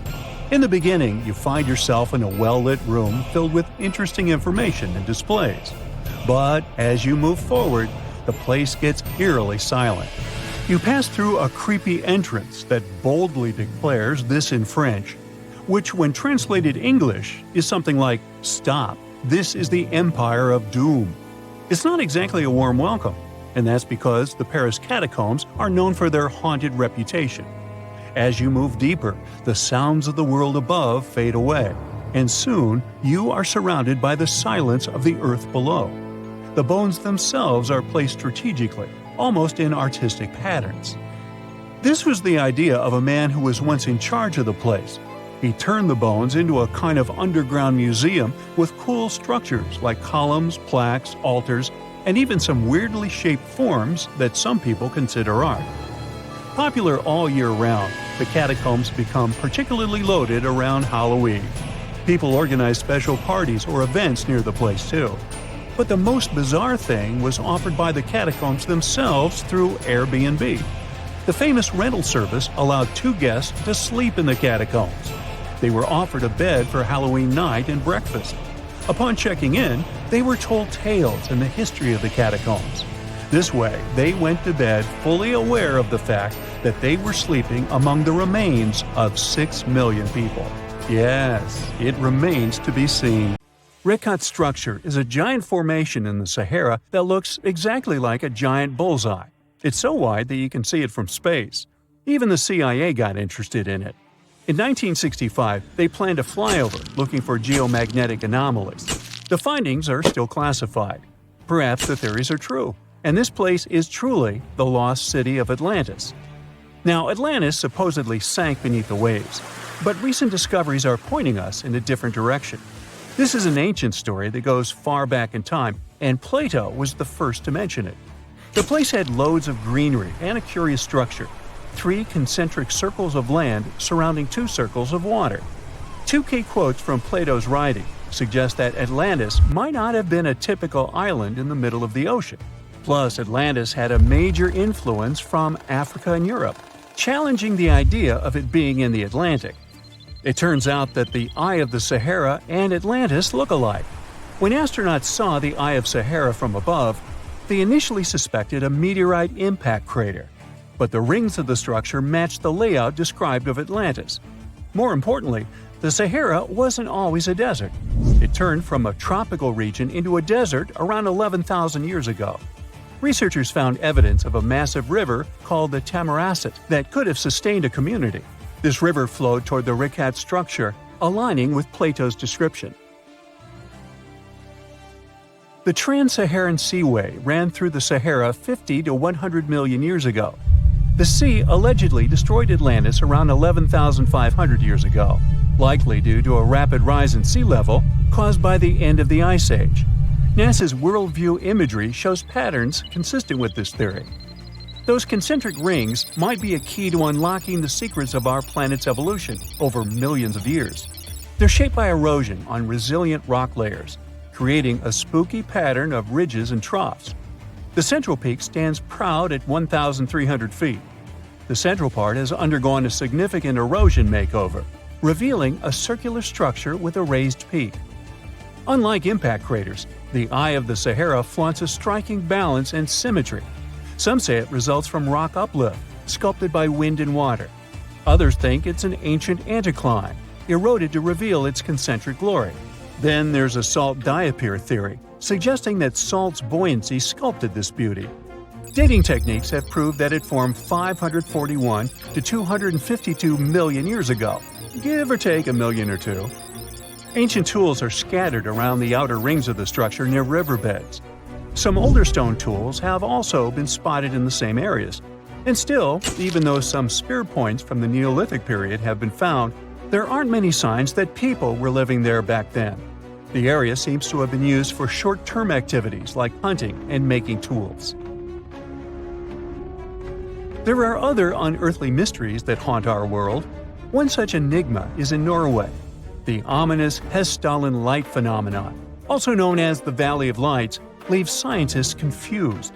This valley is 10 miles wide. It's quite isolated, but a peculiar blue box sits high on the hillside, equipped with cameras scanning the valley. The unsettling saga began in the 1980s, when the night sky over Hessdalen erupted with burning fireballs, a recurring spectacle that sent shivers down the spines of those who witnessed it. This wasn't a fleeting occurrence, rather it became a regular thing. Terrified locals reported encounters with these unexplained luminous phenomena, some of which happened near their homes. Unease spread like wildfire. At its peak, there were about 20 sightings every week. The phenomenon made its way into newspapers, magazines, and media worldwide. Soon, people flocked to the valley, hoping to see the lights themselves. In 1984, experts joined the fray, armed with sophisticated instruments like magnetometers, radiometers, and other ometers. What they encountered was mind-bending, lights that defied explanation. Some moved at a leisurely pace, while others raced through the sky at an astonishing 19,000 miles per hour. People tried to explain these lights: airplanes, distant reflections, ball lightning, satellites, planets, meteors. But the speed and how these lights danced ruled out all those theories. We're slowly approaching another mysterious place. This is the greatest subglacial lake among Antarctica's 675 known lakes. It can easily hide unknown life forms. This lake is beneath the East Antarctic ice sheet. Dive about 2.5 miles under the ice, and there you'll see Lake Vostok, located at 1,600 feet below sea level. This lake is 155 miles long and 31 miles wide at its broadest point. With an average depth of 1,400 feet, it's also the world's sixth largest by volume. It's like an underwater city with lofty pillars and deep basins. The secret lake was discovered in 1993, yet it had been waiting to be found down there for over 2,000 years, collecting ancient secrets. In 2012, scientists drilled through the ice, creating the longest ice core ever. They pierced the ice all the way to the lake's surface. The year 2013 brought an unexpected twist when the tranquil waters erupted during the extraction of an ice core, mixing with drilling fluids. Then they got a pristine water sample in 2015. Some believe there might be previously unknown life forms down there, since it's a fossil water reserve that's been untouched for millions of years. That could be a lot like those speculated ice-covered oceans on moons like Europa and Enceladus. It all started with a theory in the 19th century, suggesting fresh water lurking under Antarctic ice sheets. Then, in 1955, seismic soundings hinted at a subglacial lake, and by the 90s, satellite data confirmed Lake Vostok's existence. Now, Lake Vostok isn't alone. In 2005, they found an island in the middle of the lake. Then, two smaller lakes joined the party. They suspect that a secret network of subglacial rivers might link these lakes. Now, very far away from Antarctica, in Venezuela, Catatumbo lightning presents a sinister light show at the junction of the Catatumbo River and Lake Maracaibo. This unsettling lightning phenomenon happens at about 140 to 160 nights a year, going on for 10 hours a day, and can flash up to 280 times in a single hour. The frequency of this lightning show changes with the seasons and from year to year. There was a break between January to March in 2010, causing a bit of worry that it might vanish forever. As the sun sets, winds from the east start picking up speed. This strong wind is called a nocturnal low-level jet, like what you see in the Great Plains of North America. These winds bring moisture, mostly from the Caribbean and the lake itself. This humid air hits high mountain ridges, causing thunderstorms to form over the mountains. Thanks to the ongoing wind situation, more thunderstorms appear as the night goes on. This pattern repeats itself, and is why this area has the highest annual lightning rate globally. The next place scientists cannot explain is in China. That is the Longyu Caves. They have lofty slanted roofs and sturdy pillars. The spot remained hidden for centuries. These human-made caverns, built around 2,000 years ago, decided to reveal themselves only in the 90s. Local farmers drained some ponds and unveiled 5 massive caverns. Further digging exposed an additional 19 smaller caves. They range from 60 to 110 feet in width and 26 to 50 feet in height. Archaeologists found historical relics from the reign of Emperor Zhuan of Han, dating back to over 2,000 years ago. Now, how did these caves survive for more than 2 millennia without falling apart? No ancient records explain the way they were crafted either. The walls show chisel marks, hinting at some layer-by-layer chiseling action, but the exact construction process is still a head-scratcher.